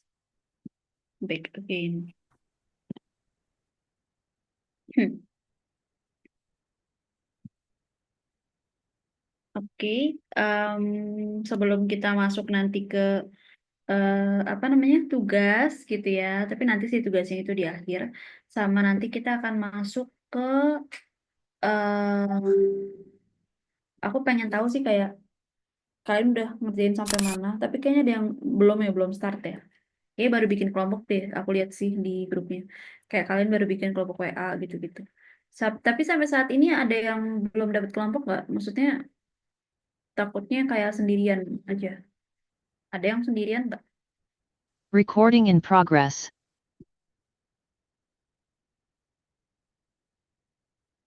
Ada yang sendirian nggak ada ya berarti ya, aman ya. Oke, aman. Kalau udah aman, em, Kak, sorry Kak. kita refreshing otak dulu setelah materi ini ya, teman-teman. Karena kan kayaknya berat ya. Bukan berat sih kayak, wah ternyata aku pasti ada deh, misalnya di pikiran kalian gini, ternyata desain itu nggak langsung ke Figma ya gitu. Maksudnya pasti, pokoknya yang dulu-dulu tuh pasti gitu deh. Kak, ayo Kak langsung Figma. Lah, kayak ya sebenarnya nggak apa-apa kalau untuk belajar UI sih. Cuman kan kalau untuk nge-solve sesuatu kan nggak langsung ke desain gitu kan. Harus tahu dulu kayak gimana gitu step-stepnya. Ternyata banyak gitu kan. Ternyata ribet juga ya. Kenapa sih perlu apa namanya perlu ada define, ideation kayak gitu. Terus ada Bener teks. Kak, aku kaget Kak. Nah, kayak gitu. Bener, aku kaget. Aku kira bakal langsung ke praktek Figma, ternyata nggak. Kayak fundamental penjelasan dari awal. Iya, memang kayak gitu. Karena kalau langsung ke Figma ya udah kalian buka YouTube aja. Beneran deh. Kalian tuh nih sebenarnya otodidak ya. Maksudnya kalau aku jujur-jujuran ya dulu aku belajar UI itu aku aku ikutan bootcamp tapi nggak diajarin yang full gitu loh UI-nya. Terus kata mentorku yang dulu, ya kamu kalau mau UI ya tinggal lihat aja YouTube gitu kan. Terus kamu praktekin. Itu mah kan ada di YouTube banyak banget gitu. Iya juga ya pas itu. Iya juga ya. Terus ya udah aku lihat YouTube dah. Karena aku bukan DKV guys, jadi aku kurang bisa in touch sense of design-nya gitu. Aku bukan anak DKV dulu. Jadi kayak nggak terlalu, pokoknya intinya sense of art-nya jelek lah. Nah terus ya itu ya latihan yang namanya berlatih YouTube. Aku lihat oh ternyata gini gini gini ya. Oh ya udah deh ngikut latihan ya bisa bisa dengan sendirinya sih. Tapi yang susah nih sampai sekarang yang aku masih belajar semuanya tuh emang bener Figma-nya kan Figma kan update terus ya soalnya. Jadi dia tuh Figma kan update terus tuh tiap tahun. Jadi ada yang berubah gitu loh. Ada fitur baru dan lain ada yang berubah gitu. Tapi yang paling susah tuh adalah part ternyata ini sih yang ternyata ini bener yang kayak aduh ini ya mikir flow tuh susah banget ya gitu. Itu tuh paling berat aku kayak kalau udah di flow tuh udah kayak ya Allah gimana ya Allah gitu. Soalnya mikirin flow tuh kalian banyak yang dipikirin gak hanya flow yang bener ya, tapi flow yang errornya tuh gimana gitu loh guys. Terus cara motong motong flow, misalkan tadi kan ada klik kan kalau kita tuh bahasanya tuh klik ya, kalau satu halaman tuh satu klik. Jadi misalkan untuk transfer gitu. Tadinya ada 10 klik nih untuk transfer doang gitu, ada 7 klik, 10 klik deh, misalkan kita bilang 10 klik. Tapi halamannya sebenarnya nggak banyak, tapi kliknya banyak gitu. Nah, gimana caranya kita mereduce si kliknya itu? Jadi misalkan contoh jadi cuma 5,5-nya, bahkan atau sampai cuma 3 doang. Jadi dalam 3 klik si user tuh nasabah itu tuh bisa transfer langsung ke rekening gitu. Itu gimana tuh? Nah, itu tuh yang paling susah part di situ tuh kayak nge apa ya mengurangi kliknya nasabah tapi esensi journey-nya dan visualnya tuh harus tetap bagus. Nah, itu susah. Ya, itu perlu mikir kayak oh my God, ya ampun. Itu yang paling susah. Kalau masalah desain tuh udah gampang guys. Desain kan sebenarnya kayak visualnya ya. Tapi itu ininya loh wireflow-nya dan lain-lain dan wireframe-nya. Terus cara ngegabungin informasi sama ngebuang informasi yang nggak penting. Ataupun ngebuang journey. Ngebuang journey misalkan kayaknya catatan ini nggak perlu satu halaman deh. Catatan tuh bisa pakai apa namanya? Kalau untuk transfer kan ada catatan tuh ya. Catatan bisa aja digabung sama ini deh yang ketika apa konfirmasi gitu. Nanti kita nulis transfer apa catatan gitu kan. Buat apa kayak gitu itu bisa digabung gitu kan.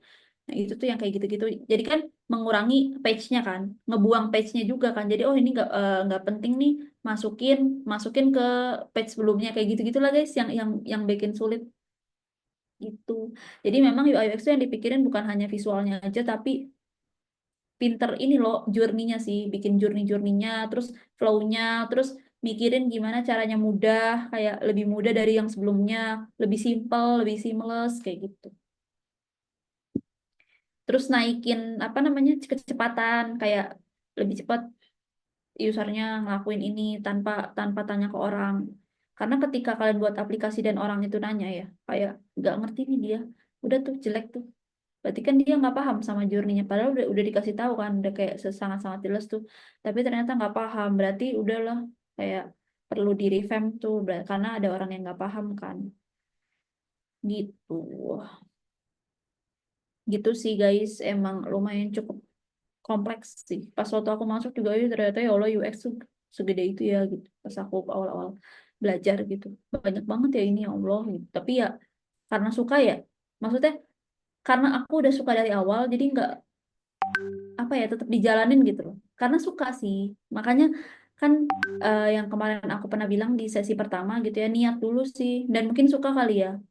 Kalian kalau udah suka, itu pasti dikejar. Ya nggak? Bener nggak? Nggak hanya ini ya, nggak hanya ilmu. Maksudnya kalian ke orang pun kan kayak gitu ya. Kalau kalian suka pasti dikejar dong gitu kan. Makanya ya udah kalau kalian suka emang bidang ini, eh, telan aja pahit-pahitnya gitu. Jadi kan pasti namanya bidang itu ada plus minusnya ya. Nggak mungkin kayak semuanya plus, nggak mungkin. Pasti ada namanya eh, eh, apa namanya downnya kayak gitu, ada upnya kayak gitu. Itu pasti ada sih. Jadi ya udah telan aja ya karena suka ya udahlah jalanin aja gitu kan sampai akhir gitu. Gitu guys. Soalnya mungkin ada temanku yang ini cerita aja sih ada ya maksudnya kayak perpindahan bukan jurusan sih apa sih namanya karir shifting. Jadi ketika dia merasa kayak udah stuck dan emang bukan passionnya dia shifting karir kayak gitu ke bidang yang lain ataupun bidang UI UX gitu kan. Dan shifting karir kan sebenarnya nggak semudah itu ya, maksudnya nggak segampang itu kan perlu dari nol lagi, otomatis dong dari nol lagi dan harus belajar ulang lagi kayak gitu. Tapi balik lagi karena emang dia nggak suka sama passionnya dia gitu, bukan passion sorry kerjaannya dia, ya udah dia mengejar passionnya gitu kan yang awalnya dia pengenin gitu, akhirnya dia shifting karir ya alhamdulillah lancar. Tapi yang terpenting kalau nanti kalian udah dapat kerjaan guys, atau enggak misalnya kalian dapat kerjaan gitu ya udah kerja gitu, jangan sering-sering shifting karir. Maksudnya shifting karir sekali tuh nggak apa-apa loh, aku tidak tidak melarang gitu kan, tapi jangan sering-sering gitu loh. Maksudnya contohnya gini deh, jangan sering-sering tuh misal misal tadinya tuh dia developer front end deh, kita bisa bilang front end, terus tiba-tiba di tengah jalan nggak cocok nih, nggak passion lah intinya bilangnya nggak passion, terus ganti jadi UI UX. Saya tertarik desain deh, pengen juga belajar desain, nggak apa-apa belajar. Terus ternyata di desain, aduh ribet banget nih pakai Figma-nya nggak bisa-bisa, terus desainku jelek, pindah lagi deh data science, kayak data science lagi booming deh, pindah. Terus nanti pindah lagi tuh lah, sebenarnya nggak apa-apa ilmunya kan jadi banyak ya, cuman tapi nanti jadi generalis kemampuannya. Generalis itu adalah kemampuan yang dia tuh bisa, tapi nggak deep. Paham ya? Jadi ada dua tipe orang. Kalau kerja nih ada yang generalis sama spesialis. Kalau spesialis itu tuh dia satu tuh bidangnya. Misalkan kayak ya udah UI UX aja tuh. Tapi dia dalemin tuh UI UX-nya, spesialisnya, spesialisasi dia di UI UX, ahlinya lah gitu. Nah, ada orang yang generalis, dia bisa semuanya, tapi seperempat gitu loh, gimana ya, nggak yang deep gitu loh, cuman layernya doang, layer awalnya doang, dasarnya Bisa doang. semua tapi nggak bisa maksimal. Ya betul, bisa semua tapi nggak bisa maksimal kayak gitu guys. Ada dua tipe orang, generalis sama spesialis. Jadi terserah kalian sebenarnya, nggak menyalahkan sih, maksudnya ya nggak apa-apa, itu kan preference ya. Jadi kalian mau memilih, oh saya pengennya jadi generalis ya nggak apa-apa, oh saya pengennya jadi spesialis ya nggak apa-apa juga gitu. Biasanya kalau generalis kebanyakan jadi ASN. Nggak tahu ya, maksudnya ini based on teman-temanku bilang ASN itu generalis karena harus jadi kadang-kadang tuh ada perpindahan apa gitu, aku nggak paham ya. Nah itu tuh kayak harus bisa ini harus bisa itu kayak gitu. Kata temanku yang ASN ya, ini based on yang temanku loh ini cerita. Jadi Aku tidak menggeneralisir ASN semua kayak gitu, cuman kata temanku biasanya generalis kayak gitu. Kadang kalau namanya apa teman kan suka sharing-sharing kan ya tentang kayak oh iya ini jobnya gini-gini. Jadi aku tuh tahu dari apa sih cerita-cerita orang aja. Oh ternyata gini ya gitu. Tapi kalau untuk yang di swasta kayak jangankan swasta, startup deh, startup gitu pasti spesialis guys orang-orangnya. Kayak ahlinya gitu loh. Kayak ini UX spesialis kah atau ini UX apakah atau bahkan developer tuh ada yang front end developer MongoDB apa sih nggak ngerti lah pokoknya kayak gitu ada tuh ahlinya kayak gitu-gitu dan kebanyakan anak-anak startup nih belajarnya cepet banget sumpah nih aku jujur ya anak-anak startup tuh pinter-pinter belajarnya cepet banget kayak wih fasenya cepat sekali gitu anak-anak agensi juga guys anak-anak agensi tuh kalian jangan ini ya jangan meremehkan anak agensi ya anak agensi ini sekali kerja itu udah kayak duduk gitu kayak wah, cepet banget gila kayak keren sih keren mereka kayak buset makanya atau kalau untuk kalian UI ya UI nih kalian belajar UI itu tuh kayak ke ini guys ke studio desain itu keren-keren banget tuh UI-nya beneran deh ada Paper Pilar itu studio desain di Jogja Paper Pilar, terus OWW juga. Itu ada temanku yang kerja di sana. Gitu. Apa namanya? Desain studio gitu. Itu kalau kalian mau emang dalamin jadi UI designer, itu ke studio desain sih. Itu pasti UI design banget tuh. Gitu. Dan tapi harus cepet. Biasanya mereka harus cepet kerjanya ya, maksudnya kayak cepet aja. Gitu. Mana sih? Ya dia bentar aku baru baca chat ya sebentar ya. Aduh, salfok. Nggak ini salfok nih. Mana nih? Kalau suka sama dia tapi dianya suka sama yang lain gimana, Kak? Ya, itu mah. Ya, berarti bertepuk sebelah tangan ya. Ya nggak sih? Ya kan dia suka sama yang lain, berarti nggak suka sama ini kan kita kan. Berarti bertepuk sebelah tangan dong. Ya, sedih banget. Gimana ya? Ya, ini curhat nih kayaknya nih. Dia kayak ini pertanyaan berkedok curhat, ya kan? Semangat ya. Nggak apa-apa cari yang lain aja yang suka balik lagi sama kamu. Ya nggak sih? Kalau emang nih iya emang sih, maksudnya kalau nggak suka, kalau kita suka sama dia tapi dianya nggak suka kan sakit ya. Tapi ya udah gitu loh guys, kan manusia masih banyak. Ya nggak sih kayak cowok-cewek tuh masih banyak. Tolong kalian nggak usah kayak kayak apa namanya kayak harus sama dia gitu. Ya karena bukan jodohnya ya udah cari yang lain gitu. Ya udah sih. Sesimpel itu guys, maksudnya manusia masih banyak loh. Widih, widih. Nggak ada yang bisa gantiin dia. Widih, widih. Bucin, bucin, budak cinta. Kalau kata bahasa Sundanya, bucin banget ya. Jadi sad boy. Udah guys, cari yang lain guys. Cari yang lain, manusia masih banyak. Gitu dong. Saling suka ujungnya HTS. Anak-anak Gen Z sekarang pada HTS lah. Nggak suka deh HTS. Kalian tuh kok pada bisa HTS sih guys? Kayak HTS tuh tidak ada kejelasan loh. Mau-maunya loh. Mau-maunya. Kasian. Aduh. Lah jadi ini. Jangan guys, HTS nggak enak. Nanti kalau dia sama yang lain, kalian cemburu. Terus nanti bilang gini, kenapa cemburu? Kan bukan siapa-siapa. Iya. Ya biasalah anak Gen Z tuh begitu. Ya Allah, ya Allah. Kalau HTS enak Kak, bisa bebas. Wah Allah, ya Allah. Ya Allah. Aduh. Loh, jadi ini ajang curhat ya, loh, back to the topic ya. Ya ampun, jadi curhat masalah percintaan ini. Iya, bebas apa ya? Aku agak ini loh. Kata-kata ini kata-kata bebas agak-agak rancu gitu loh. Agak ambigu ya bebasnya tuh bebas apa? Hayo. Lucu nih anak-anak. Bentar ya, lanjut. Tadi kayak ada yang nanya deh. Entah kenapa, oh bukan nanya ding pernyataan ya. Entah kenapa, tapi beberapa lokernya yang saya lihat tuh harus jadi jack of all trades. Iya, iya bener. Ini tuh enggak sih, ini Indonesia sih, emang kayak gitu kan. Maksudnya Indonesia itu kan emang menerapkan sistem semua bisa gitu, tapi gajinya tidak memadai biasanya begitu. Jadi itu tuh kayak udah apa ya pattern gitu loh, banyak banget yang begitu soalnya. Makanya pinter-pinter nyari loker aja sih guys. Dan kalau misalkan keterima, bukan keterima, interview ditanya, nanti tuh job desk-nya saya sesuai ya kayak sama apa yang ada di websitenya gitu. Job desk saya nanti apa ya gitu. Kalau misalkan kalian udah benar-benar keterima nanya HR kayak gitu-gitu.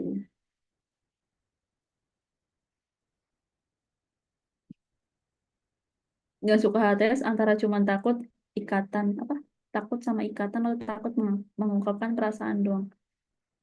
Iya kali ya. Takut berkomitmen. Alah. Nah, anak Gen Z takut berkomitmen. Kak, kalau UI UX ini misal ada, iya boleh, boleh Aisyah mau nanya tugas tuh boleh ya. Ini kalian kalau mau nanya ini aja, raise hand. Bentar, ini ada yang raise hand. Iya bentar ya, ini ada yang Noor dulu nih. Noor mana nih Noor? Noor bisa on mic gak? Noor Indah Rivi Hapsari.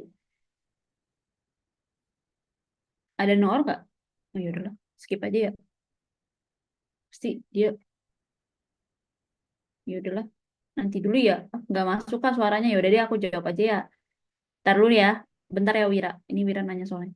Kak, kalau UI UX misal ada job dari klien, kita juga perlu ada project brief atau design briefnya, enggak? Oh iya dong, kalau ada kliennya perlu dong guys. Nggak mungkin dong, kita langsung ngerjain aja. Pasti harus ada briefnya sih. Project brief dari mereka ya biasanya. Mau apa, tujuannya mau apa, mau bikin apa, kayak gitu. Harus ada biasanya. Oke, silakan Wira, boleh. Oke, thank you Kak. Ini mau bertanya Kak, mungkin tentang pengalaman Kakak juga sih, Ya. karena dengar cerita tadi. Yang pertama itu kalau Wira lihat juga di LinkedIn Kakak itu udah hampir 5 tahun lebih ya Kak, kalau nggak salah jadi UI UX designer ya. Oh, iya, iya betul. Itu sebenarnya motivasi Kakak gimana sih kok bisa untuk stay di bidang yang sama itu selama hampir 5 tahun gitu? Itu pertama gitu. Apa sih yang mendasarinya? Apakah karena hanya suka dan lain-lain gitu? Itu yang pertama.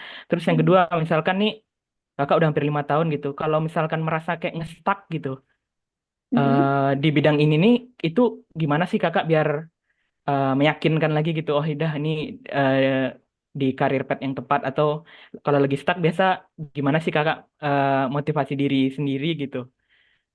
Kadang mikir juga sih, kadang ini aku di bidang UX ini apakah memang udah bener atau yang lainnya gitu. Kadang mikir ke situ juga ya, gitu. Terus yang terakhir itu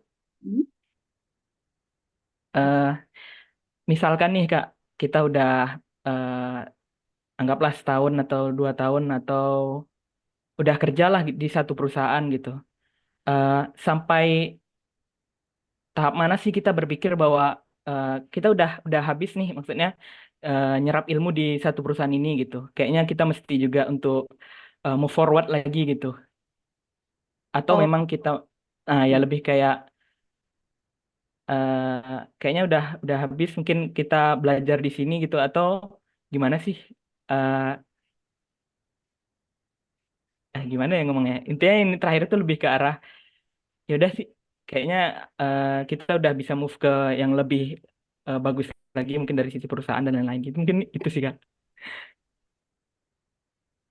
oke. Thank Itu you Kak. indikator ya, indikator untuk menentukan resign apa enggak gitu ya. Ya nggak sih? Simpelnya gitu kan? Yang Iya bisa dibilang sih Kak. Mungkin lebih kayak gitu. indikator untuk menentukan kayaknya saya perlu resign dari kantor ini. Ya nggak sih? Kayak gitu nggak sih Atau maksudnya? lebih upgrade lagi gitu. Kayaknya mungkin dari perusahaan satu atau perusahaan lainnya gitu. Dan mungkin Wira lihat juga kakak punya banyak pengalaman di perusahaan-perusahaan keren juga gitu kan Kak. Jadi kayak Aduh. penasaran sih gitu Kak. Oke, terima kasih Wira. Pertanyaannya banyak sekali ya. Nggak apa-apa. Sorry. Thank Sampai you. sampai bingung mau yang mana dulu gitu kan. Tapi tadi kamu halus banget ya. Maksudnya nggak apa intinya resign kan? Maksudnya upgrade tuh resign lah intinya. Kalau bahasa aku sih resign aja sih. Tapi nggak apa-apa kamu lebih halus saja bahasanya tadi. Bingung kan tadi sampai bingung. Maksudnya ini loh Kak. Upgrade itu muka iya resign. Iya iya apa-apa. Nomor satu dulu. Aku masih ingat. Tadi yang 5 tahun ya. Kenapa konsisten? Dan kenapa? Apakah faktornya karena suka doang apa gimana gitu? Nah, pertama, nah ini nih jadi curhat ya jadinya. Yang pertama, Ini panjang soalnya ceritanya. Gimana ya? Ini kalau misalkan mau cerita full udah kayak jadi buku novel gitu kan. Ini jadi apa namanya? Apa webinar motivasi jadinya. Tapi beneran ini simpelnya aja intinya gini. Ya suka iya benar. Pasti pasti dong suka itu ada faktornya. Faktor utama sih. Suka, niat itu yang kedua, niat suka sama ada waktu itu mungkin aku kan dulu sejujur-jujurnya nih aku developer dulu front end. Dulu tuh aku front end magang tuh aku front end. Tapi bukan magang di RG dulu pas magang apa sih namanya kalau kuliah tuh ada apa ya? PKL ya namanya. Ya PKL gitu tuh di Softhouse-nya di Jogja. Di Yogyakarta tuh apa ya namanya? Kiskus apa? Kiscus. Pokoknya Kiskas gitu lah. Ya pokoknya gitu lah. Nah, itu aku jadi developernya guys front end. Gaya ya, jadi developer front end gitu kan sama temen-temenku kelompokan kan terus ya namanya temen sebaya ya misalnya kayak temen teman kuliah juga temen sebaya temen sekelompok pada saat itu aku front end tuh dua orang iya dua orang sih benar satu orang dua orang iya dua orang jadi dua back end dua front end nah terus ada satu kejadian gitu ya misalnya case gitu aku tuh memang ngerjainnya lama gitu loh. Maksudnya aku tuh bisa ngoding guys dulu, bisa dikatakan jago enggak tapi bisa, tapi lama. Hasilnya tuh lama lah intinya gitu. Jadi kebanyakan errornya.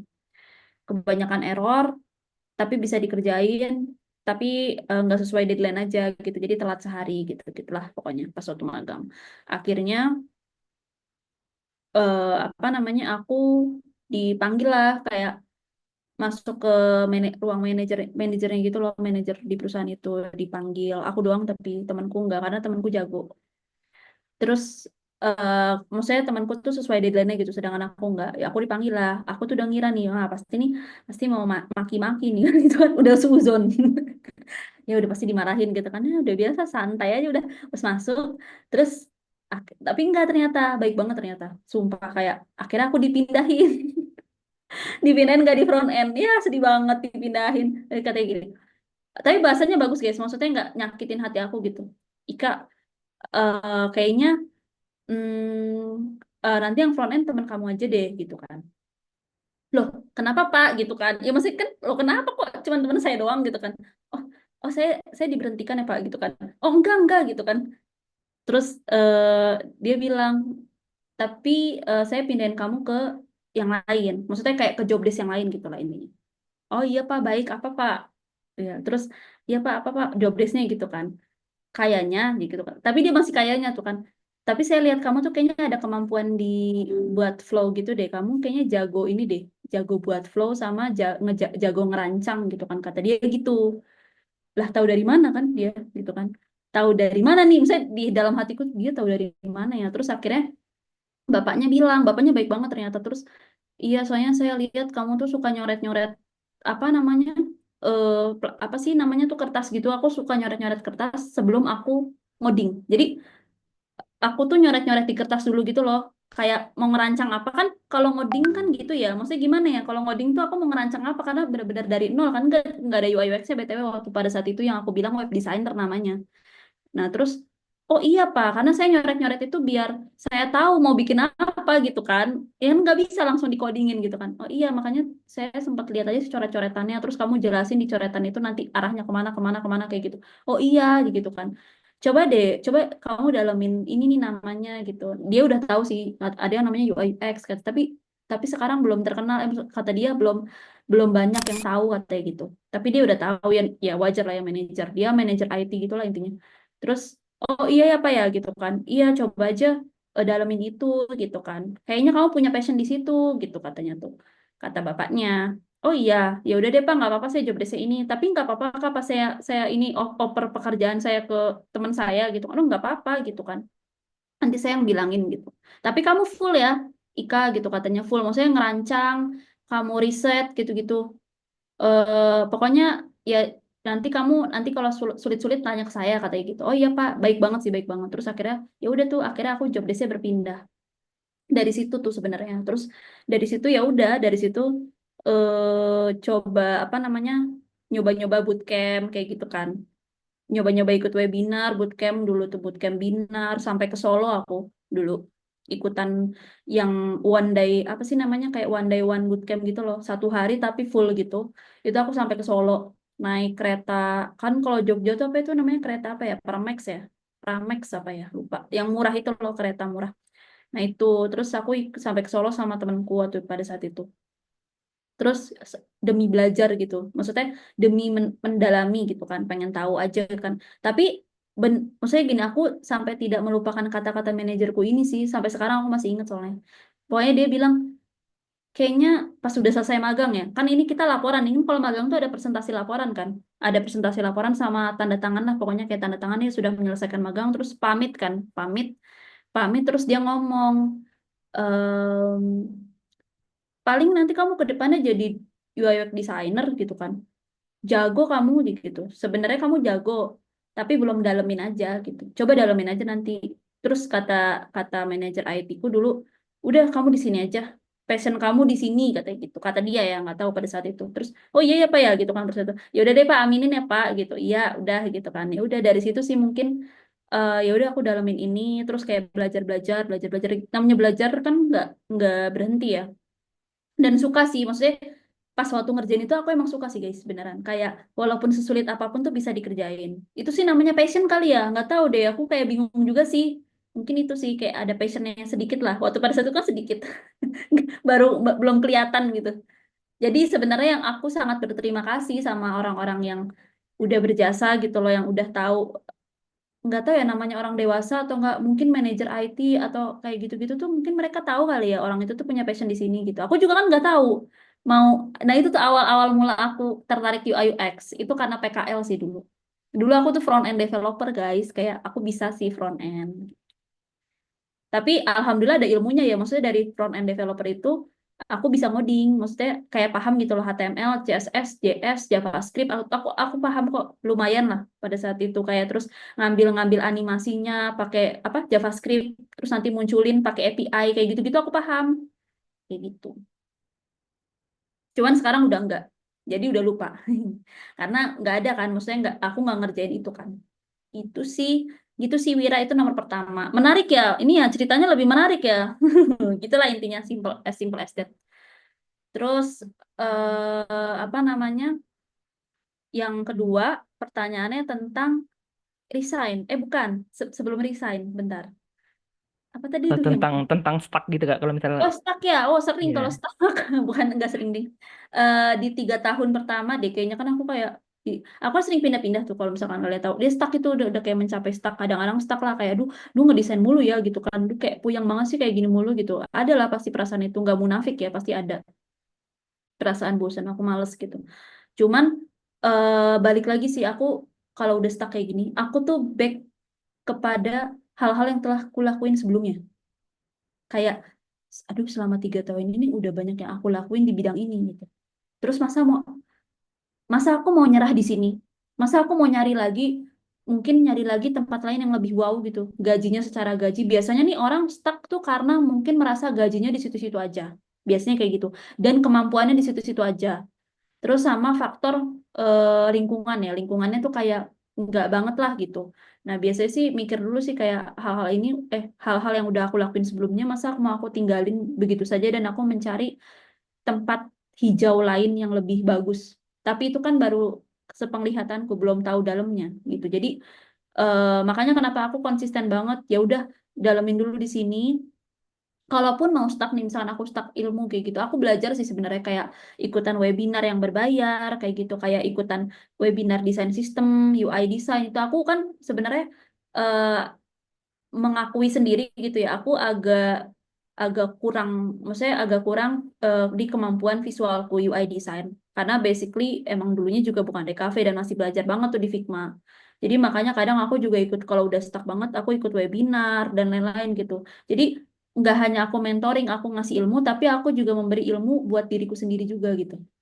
Mencari ilmu buat diriku sendiri gitu. Dan nanti bisa di-sharing gitu ke orang lain gitu kan. Karena kan ilmu kalau dipendam sendiri, nggak ada manfaatnya. Buat apa sih ilmu dipendam sendiri? Nah, ilmu kan enaknya dibagi-bagi ya. Jadi biar nanti tuh ilmu kita nggak habis gitu loh. Ketika kita berbagi, pasti akan nempel terus tuh kayak, oh iya ini akan nempel. Tapi ketika kita pendem, pasti lupa. Kayak, apa ya gitu. Itu sih. Tuh yang pertama. Udah ya tadi ya, yang kedua. Terus yang ketiga itu kenapa indikator resign, nah intinya indikator resign aku nangkepnya gitu. Indikator resign tuh kenapa ya? Oh, karena ini sih. Pertama, kenapa saya memutuskan pindah-pindah gitu ya? Kenapa sih upgrade gitu? Karena ini kalau misalkan udah kerja, udah di bidang kerja, pasti tuh nyarinya benefit yang lebih tinggi. Ada tawaran, ih benefitnya oke nih gitu kan. Ini tidak munafik ya. Ini maksudnya ini jawaban yang realistis gitu loh, guys. Aku tuh tidak mau jawaban-jawaban motivasi gitu kan. Jadi ini jawaban yang realistis karena ditawarin gaji yang lebih oke gitu kan. Kalau masalah lingkungan kan kita nggak tahu lingkungan yang baru kayak gimana, bener kan? Tapi gajinya lebih oke, kayak secara benefit lebih oke, secara job desk juga jelas, secara gaji juga oke. Jadi ya udah pindah kayak gitu. Sesimpel itu sih sebenarnya kalau resign kayak ada tawaran yang lebih oke, kenapa? Why not gitu loh, kayak why not nih, lumayan nih menarik gitu, pindah deh gitu. Karena gimana ya? Loyal tuh bagus, sebenarnya loyal bagus. Tapi kan gini, loyal terhadap perusahaan yang tidak menaikkan gaji kamu buat apa? Coba. Soalnya gini, nih, kita hidup tuh inflasi guys, tolong. Ini aja nih tahun depan udah 1% nih naik gitu kan. Tolong. Lalu kalau gajinya stuck-stuck di situ kan kayak kehidupan, apa ya, kebutuhan hidup kita kan kayak stuck-stuck di situ. Jadi makanya ya udah kalau ada kesempatan dan ada tawaran yang lebih tinggi dan oke ya kenapa nggak diambil? Nanti kalau kalian takut nanti lingkungan yang baru nggak enak nih lah kan kita belum masuk. Nah itu tuh kadang-kadang tuh pikiran kita sendiri sih yang membuat kita overthinking kadang kayak udah enak di sini nih orang-orangnya nih. Aku kalau pindah nanti orang-orangnya nggak enak nih gitu kan, lingkungannya nggak enak gitu kan lah. Itu kan overthinkingnya kalian sendiri, padahal belum dijalanin gitu sih. Gitu. Ini ini real kehidupan ya jadinya ya tapi emang realistisnya begitu guys. Gitu. Ntar juga Oke. kalian akan merasakan sih kalau udah di usia-usia apa 25 gitu ya. Aduh, malu aku. Usia-usia 25, 26 gitu. Ntar juga ngerasain kok. Udah lah, pokoknya kayak gitulah. Oke. Makasih banyak Kak Ika. Daging banget sih pokoknya malam ini sih. Iya ya dagingnya. Aduh. Thank Oke, you ya Kak udah sharing pengalamannya. ya sama-sama. Nah, terus nih ada yang nanya nih. Nih banyak nih yang nanya di chat nih ya. Belum aku balesin bentar-bentar. Tugas, ntar lu, Aisyah. Jadi tugasnya tuh detailnya gimana ya, Kak? Tugasnya masih yang itu, guys. Masih yang kemarin.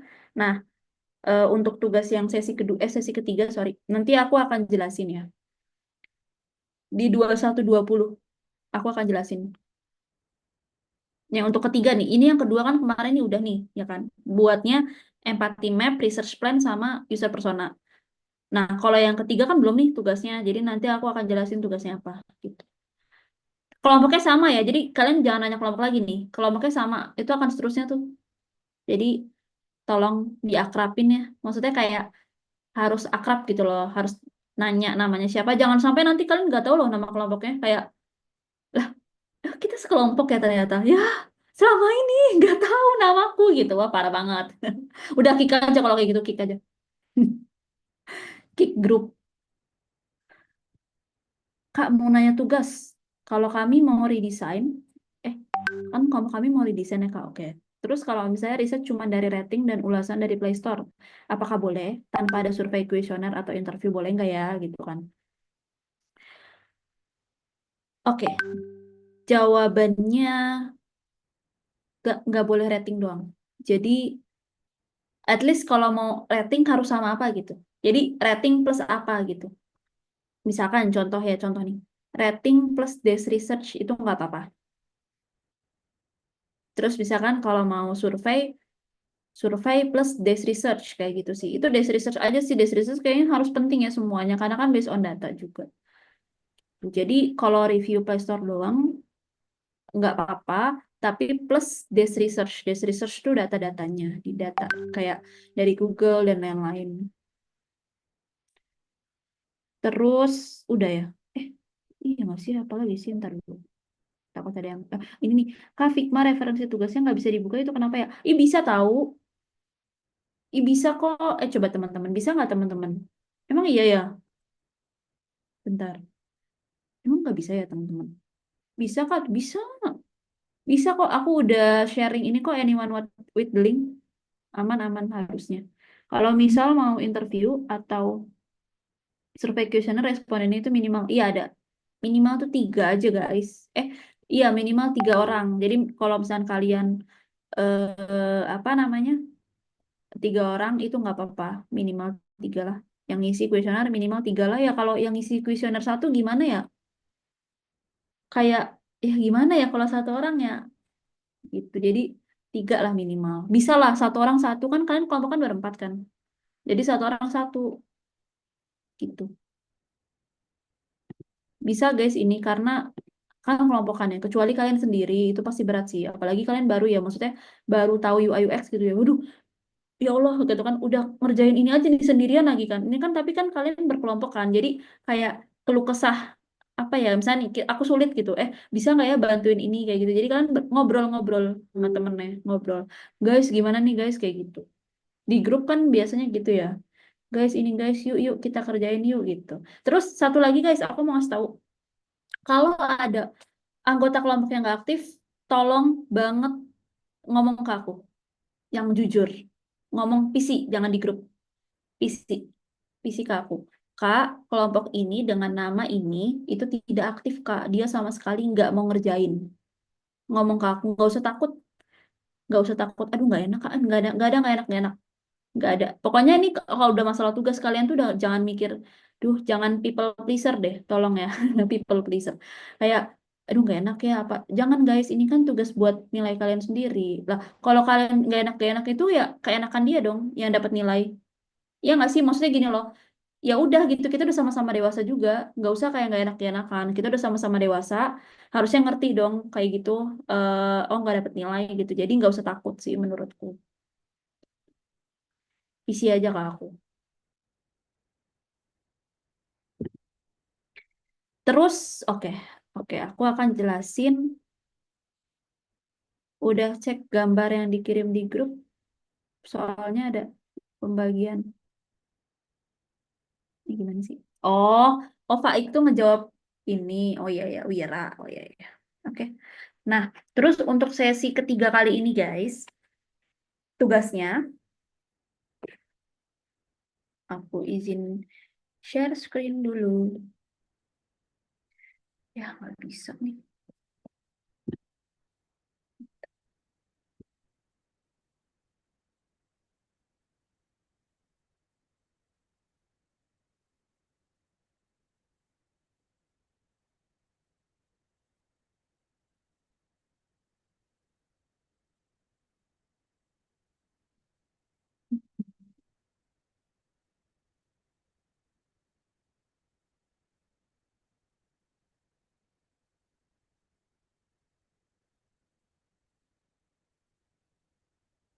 oke tugasnya adalah sebenarnya pasti kalian udah nebak sih tugasnya apaan karena aku yakin eh, kalian ini maksudnya kayak udah paham gitu ya tugasnya ngapain. Yang pasti yang pertama tugasnya itu adalah kalian bikin apa? Kalian melakukan praktik-praktik yang tadi yang di define, yang dari Affinity kayak gitu ya, Affinity terus apa namanya POV ataupun problem statement yang tadi template-nya kan ada ya di materinya. Nanti aku kasih di materinya nanti aku izin ya Kak Akbar. Kak Akbar, sorry, nanti boleh di-share nggak yang materi ketiga biar sebagai referensi. Eh, nanti saya bilang ke panitia dulu ya, Kak. Oh iya, soalnya kasihan mereka kan kalau nggak ada referensinya. Jadi Iya soalnya betul. hal yang mereka lakuin tuh ada di materi itu gitu. Oh ya boleh boleh. Nanti saya bilang dulu ya Kak ya. Nanti saya kabari. Oke. Iya, jadi pokoknya tugasnya adalah melanjutkan dari tahap fase empathize yang udah kalian dapat ke fase define. Nah, apa namanya praktiknya itu sama yang tadi aku udah jelasin, yang grouping, terus nanti ada problem statement, ada homaikui itu sama. Ada voting, jangan lupa ada voting. Nanti, tapi jangan kayak gini. Fase-fase tersebut tuh didokumentasi di Figma ya guys. Maksudnya kalian ada di Figma-nya gitu loh. Jadi biar aku lihat, oh ternyata prosesnya kayak gini ya gitu. Jadi kalian tulis aja di Figma. Sampai nanti kalian dapat Homaikui plus jangan lupa user journey 1. User journey map.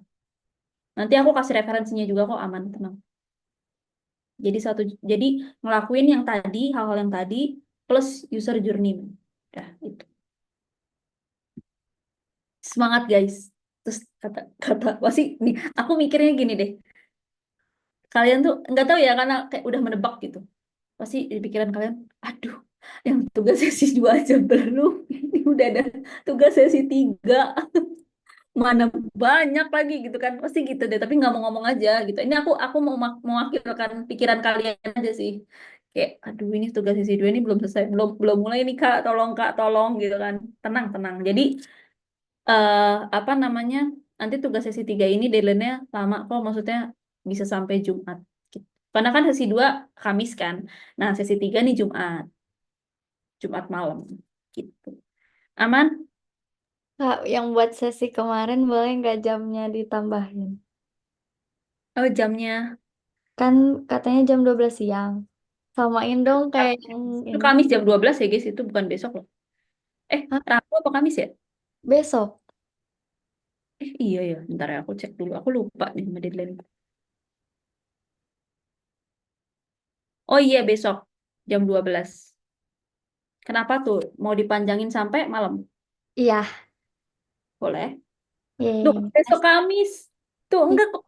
Bentar. Kamis apa Rabu sih? Besok Kamis. Oh iya benar. Besok malam Kamis berarti. Oke, makasih. Iya, iya, iya, iya, iya, iya, iya, iya. Ya, nggak apa-apa, nggak apa-apa. Iya, sampai jam 12 malam ya. 23.59 ya, guys. 23.59. Tuh, ya, boleh deh. Terima kasih sudah mewakilkan. Long shift. Oh iya. Iya, aman, guys. Aman, tenang. Pokoknya intinya kalian kalau sama aku ngomong aja sejujur-jujurnya kayak Kak ini gimana, tapi yang penting dikerjain ya. Aku paling gak suka orang yang gak ngerjain sih sebenarnya. Maksudnya kayak udah dikasih tanggung jawab tuh dikerjain aja gitu. Cuman masalah kalau Kak ini kelamaan, boleh nggak ya diperpanjang, itu ngomong aja. Sama tadi bagus ya alasannya kayak ada yang long shift dan lain-lain kayak gitu. Jadi aku pun apa bisa tahu gitu. Oh kenapa sih diperpanjang gitu kan? Thank you Aisyah. Oke, ada yang lain pertanyaan? Nggak ada? Ada yang lain nggak?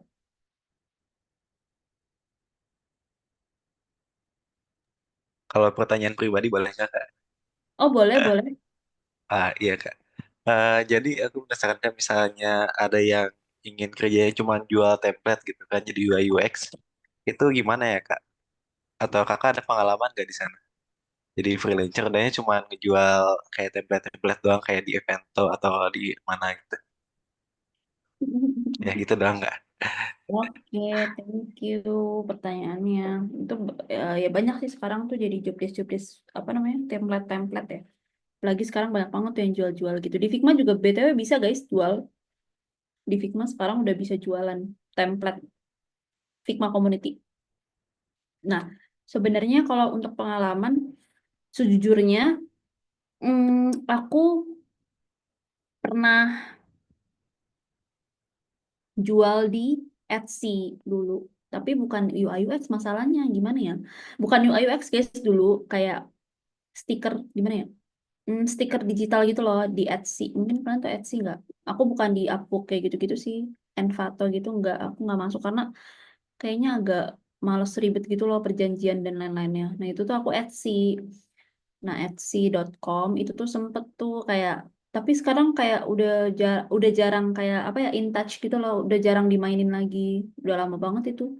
Itu jualan apa ya, stiker gitulah, stiker digital, stiker ini apa, kayak Februari kayak gitu loh, acara-acara orang luar kan biasanya orang-orang luar tuh suka market-market yang kayak gitu kan. Terus kayak Halloween kayak gitu-gitu. Itu lumayan kok yang beli, maksudnya kayak tiba-tiba dapat dolar gitu kan ya nggak sih kalau kayak gitu kan tiba-tiba ya tapi kadang kalau misalkan udah lama banget nggak ke upgrade lagi ya udah kayak turun gitu-gitu sih pernah sih tapi bukan jual template ya jadi aku kalau untuk template belum belum nantilah ya karena mungkin kesibukanku juga jadi belum sempat ada waktunya aja sih. Nah, waktu dulu tuh ada kan, jadi belum apa lumayan bisa lah gitu dikerjain. Dan juga waktu pada saat itu aku iseng-iseng aja itu iseng-iseng aja guys beneran. Kayak iseng-iseng banget bener-bener iseng-iseng gitu loh. Karena waktu itu gratis Etsy. Sekarang bayar BTW. Pendaftarannya 200.000. Dulu Etsy gratis. Jadi aku masih gratis dan itu dapat duit, ya udah ikutan kan. Nah, terus iseng tuh. Padahal itu aku nggak bikin sendiri stikernya.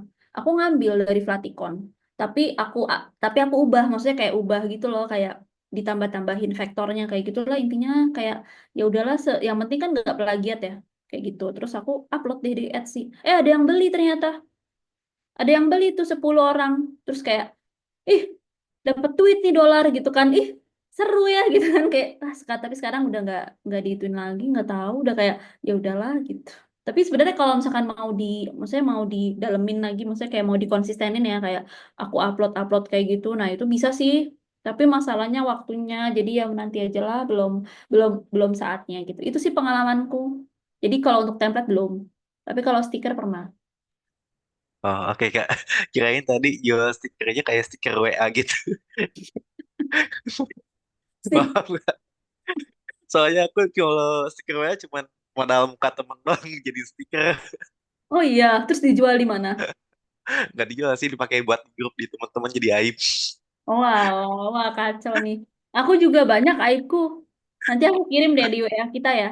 Tapi nanti pasti kalian save nih, nggak mau ah. Aku banyak banget guys, temenku nih. Ya Allah, muka aku dijadiin stiker semua. Sumpah, kayak kacau banget. Ya udah kayak gitu Kak, makasih banyak Kak. Pembeli. Iya, udah lama banget, sumpah beneran. Tapi pada saat itu aku kayak, ih, kok ada duit gitu. Beneran kayak kan nggak tahu ya, kayak ngehubungin pakai apa ya? Bank kalau nggak salah bank. Pokoknya dihubungin pakai bank mandiri gitu kan pada saat itu. Nah, tiba-tiba tuh ada duit tuh masuk kayak, ini duitnya dari mana? Terus kayak aku lupa, tiba-tiba lupa kayak, ih kok ada duit ya tiba-tiba, ini dari mana sih gitu kan? Kok tiba-tiba ada duit gitu tiap bulan. Masuk kan, ini lumayan guys beneran. Tapi aku murah sih dulu, jualnya berapa ya? Berapa sih aku jualnya? Cuman 10.000 apa? Iya, iya, 10.000 kayaknya. 10.000. Dapat 100.000 aku. Terus kayak, ini dapat dari mana ya? Kok tiap bulan ada 100.000 gitu kan? Pada saat itu ya, kayak mungkin lagi happening gitu, Halloween atau apa gitu. Terus aku mikir, dari mana? Ntar lu aku mikir uang ini dari mana ya? Takutnya kan hal haram ya. Kayak takut uang haram gitu loh. Kayak tiba-tiba masuk rekeningku ini walaupun 100.000 doang gitu kan. Cuma kayak takut gitu. Takut salah transfer. Iya, terus kayak kamu kali kak apa? Enggak ada, sumpah gitu kan. Apaan ya? Aku menjual jasa apa ya gitu kan. Pas diinget-inget lagi, oh iya ya Allah, astagfirullahaladzim, Etsy. Dan itu tuh pakai email yang lama. Maksudnya emailnya tuh udah aku lupa passwordnya gitu loh. Aku nggak pernah masuk lagi emailnya. Jadi kayak udah blast gitu, kayak aku juga nggak tahu notifikasinya dari mana gitu, tiba-tiba ada duit masuk. Nah itu ya udah deh kayak ya udah deh alhamdulillah gitu kan ya. Itu lumayan guys, itu kalau didalemin ih lumayan tuh, jadi cuan sebenarnya. 100.000 loh pada saat itu ya, 100.000 tuh lumayan, kayak lumayan nih gitu. Padahal kalian diem aja kan, nggak ngapa-ngapain, kayak ya nggak diem sih, maksudnya kalian bikin cuman kan sekali doang, nggak banyak gitu sih. Mungkin kak di sini ada yang jual template kali ya, pasti banyak deh, kayaknya banyak freelancer di sini. Tadi aku kayaknya kalau nggak salah waktu perkenalan ada kok saya freelancer, Rahel deh kalau nggak salah freelancer ya, keren sih. Dalemin aja guys, itu jadi side job gitu loh, maksudnya kalau selama menghasilkan duit itu halal, menurutku nggak masalah guys, sumpah. Mau cara apapun ya, maksudnya yang penting halal gitu. Mau jadi freelancer kayak mau jadi apa kayak nggak apa-apa. Ya kan ada yang jadi konten kreator malah, terus kayak ya nggak apa-apa gitu loh, selama bisa, maksudnya selama bisa dikerjain dan tidak merugikan, ya kan. Jadi konten kreator atau siapa tuh kemarin, Aisyah,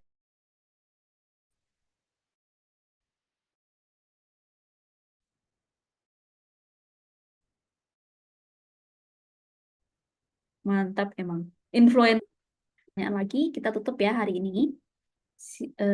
Mungkin Kak siapa, Kak Akbar boleh foto-foto. Ya, iya.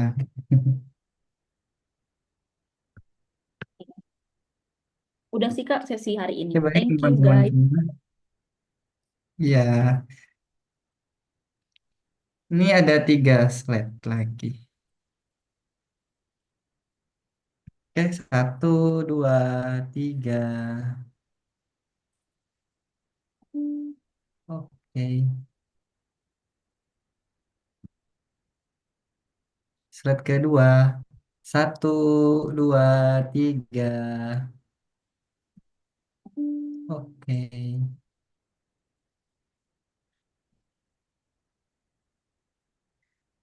Slide ketiga.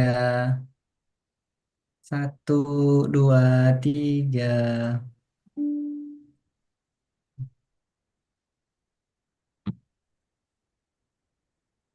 Oke. Ya, teman-teman, terima kasih kepada Kak Siti Noraika. Materinya dan pandangannya segalanya itu penting dan bermanfaat banget ya.